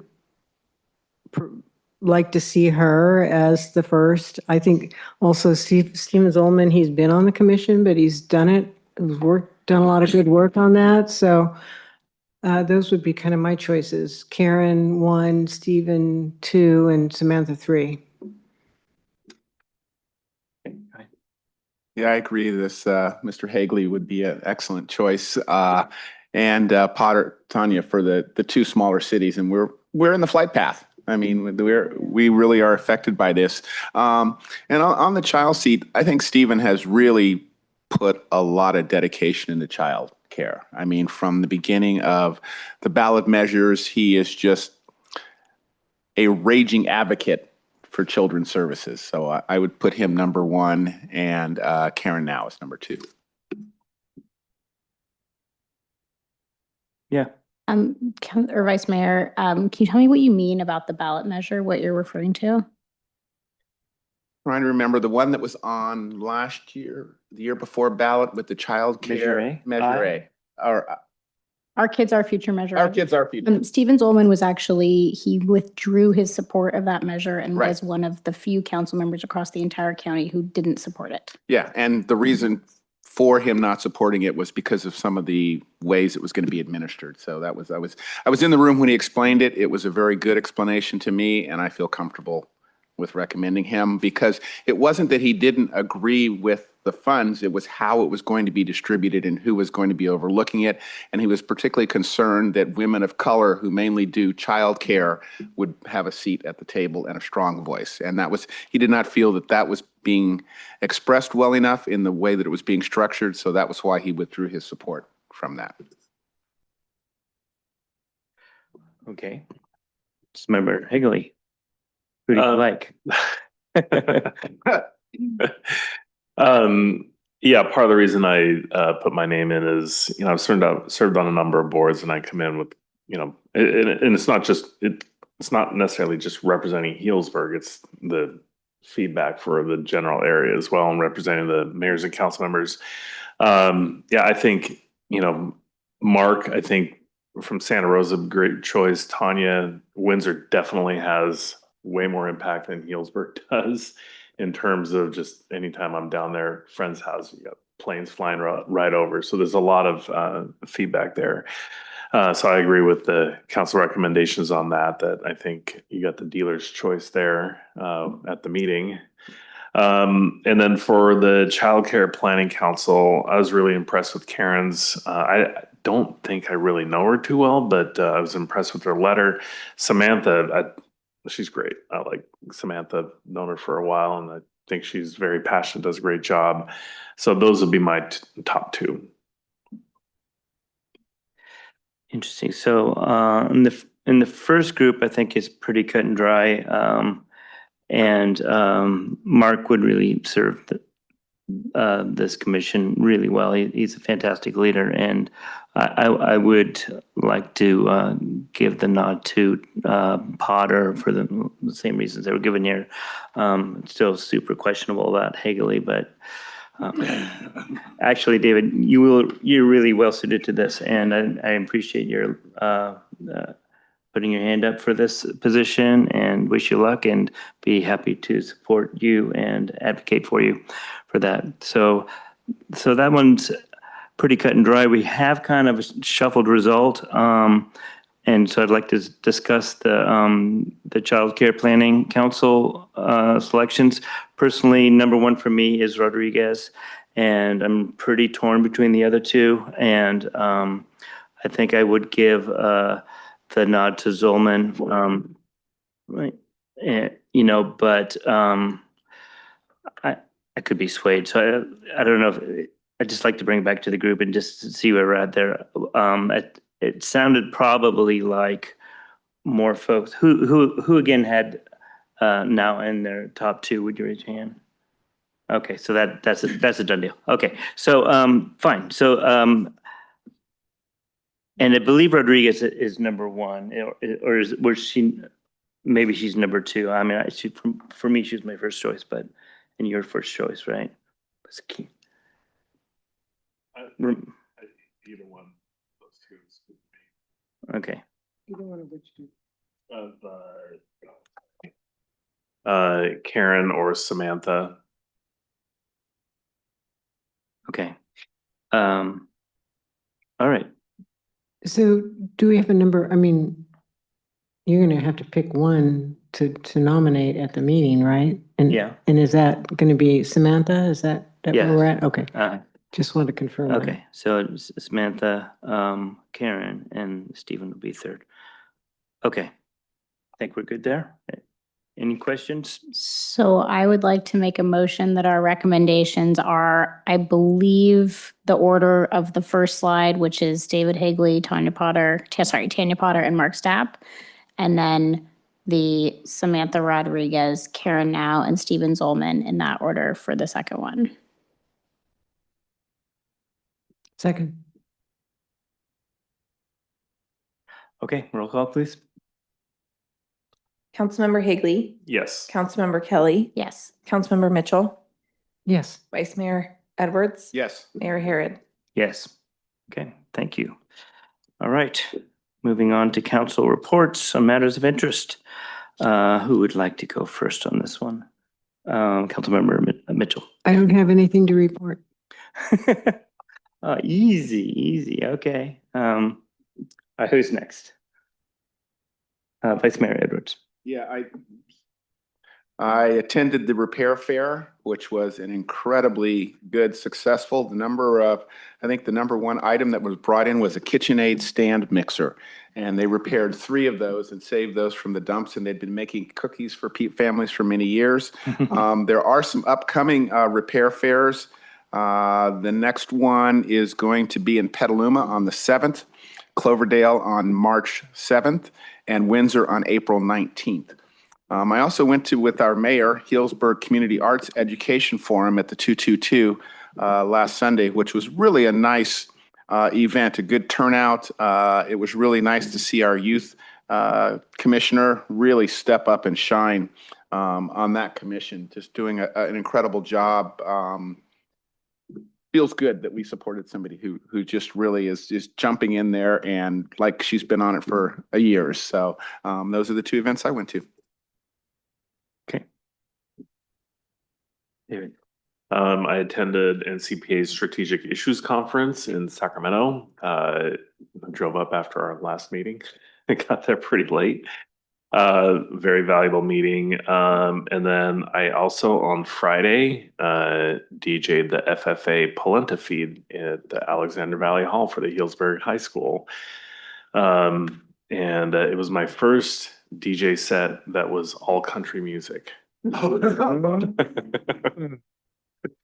was a lot of fun. Yeah. Did you have your boots on? No. Sounds good. All right. Nothing to report. Okay. So yeah, the arts education meeting, that was great. Great recap, Vice Mayor Edwards. And it's just a tremendous amount of energy and passion for the arts initiatives, various spokes in the Arts and Culture Master Plan. This is just one of them. And really grateful for the leadership of Linus Lancaster coming from the high school, kind of initiated this. So they invited me to say a few remarks, and it was just a really fantastic event. So glad to be part of that. And then I was invited by Congressman Mike Thompson to attend a meeting on Thursday. This came together very quickly, mind you.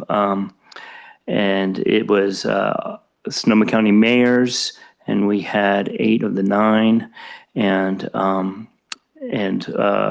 police chief and some other law enforcement people. The DA was there, and people from the Office of Emergency Management from the county were there to discuss a question that's on a lot of people's minds: what would happen if ICE came to our area, like it came to Minneapolis or other places? And of course, a lot of people are asking this question. A lot of people are worried and don't know, what direction our communities would take. And obviously, there's a lot of questions and a lot of unknowns, and there wasn't a lot of really clear takeaways, though there was, I think, the foundation for communication among the mayors, for starters, and I can thank Mayor Stapp, who recommended that the MCA take some leadership in creating a communication hub amongst the city leaders in the county if something should come up. And the other big component was that the Office of Emergency Management's looking at, the possibility of large-scale protests or chaos or what have you as something very akin to a natural disaster, that they share a lot of the same features and problems and types of response. So they're looking like what would happen. That's their whole job, is to prepare for things that haven't happened yet. So they're looking, what would we do in these cases to help, families that are separated and, other kinds of human issues that and impacts that might happen in a situation like that. All very dark stuff, mind you, but they're working at it, and so they'll have some idea of how they might respond if things should happen to go in that direction. And then I asked a question about a proposal that we've seen about cities making a policy or resolution that would limit ICE's ability to use public lands. And there just seems to be a general agreement, though I'm sure others disagree, but that that sort of policy is not really going to be effective when it really comes down to it, and unenforceable. And and the DA was pretty clear cut about that in her assessment of that idea. So yeah, I guess probably more to come on that in different places and with different ideas. But it was, I was grateful for Congressman Thompson for bringing us together with this very difficult issue and just to get us all thinking. And it's something we can all, and I've talked to a city manager about it a little bit. And also the police chief. And so thank you for those conversations. Once again, not a lot of clear answers, too many unknowns, but it's still something to kind of keep up as we move through the new year. So I don't know if you have any questions about that, I'd be happy to answer them, but okay. Yeah, sure. Okay, I think we're ready to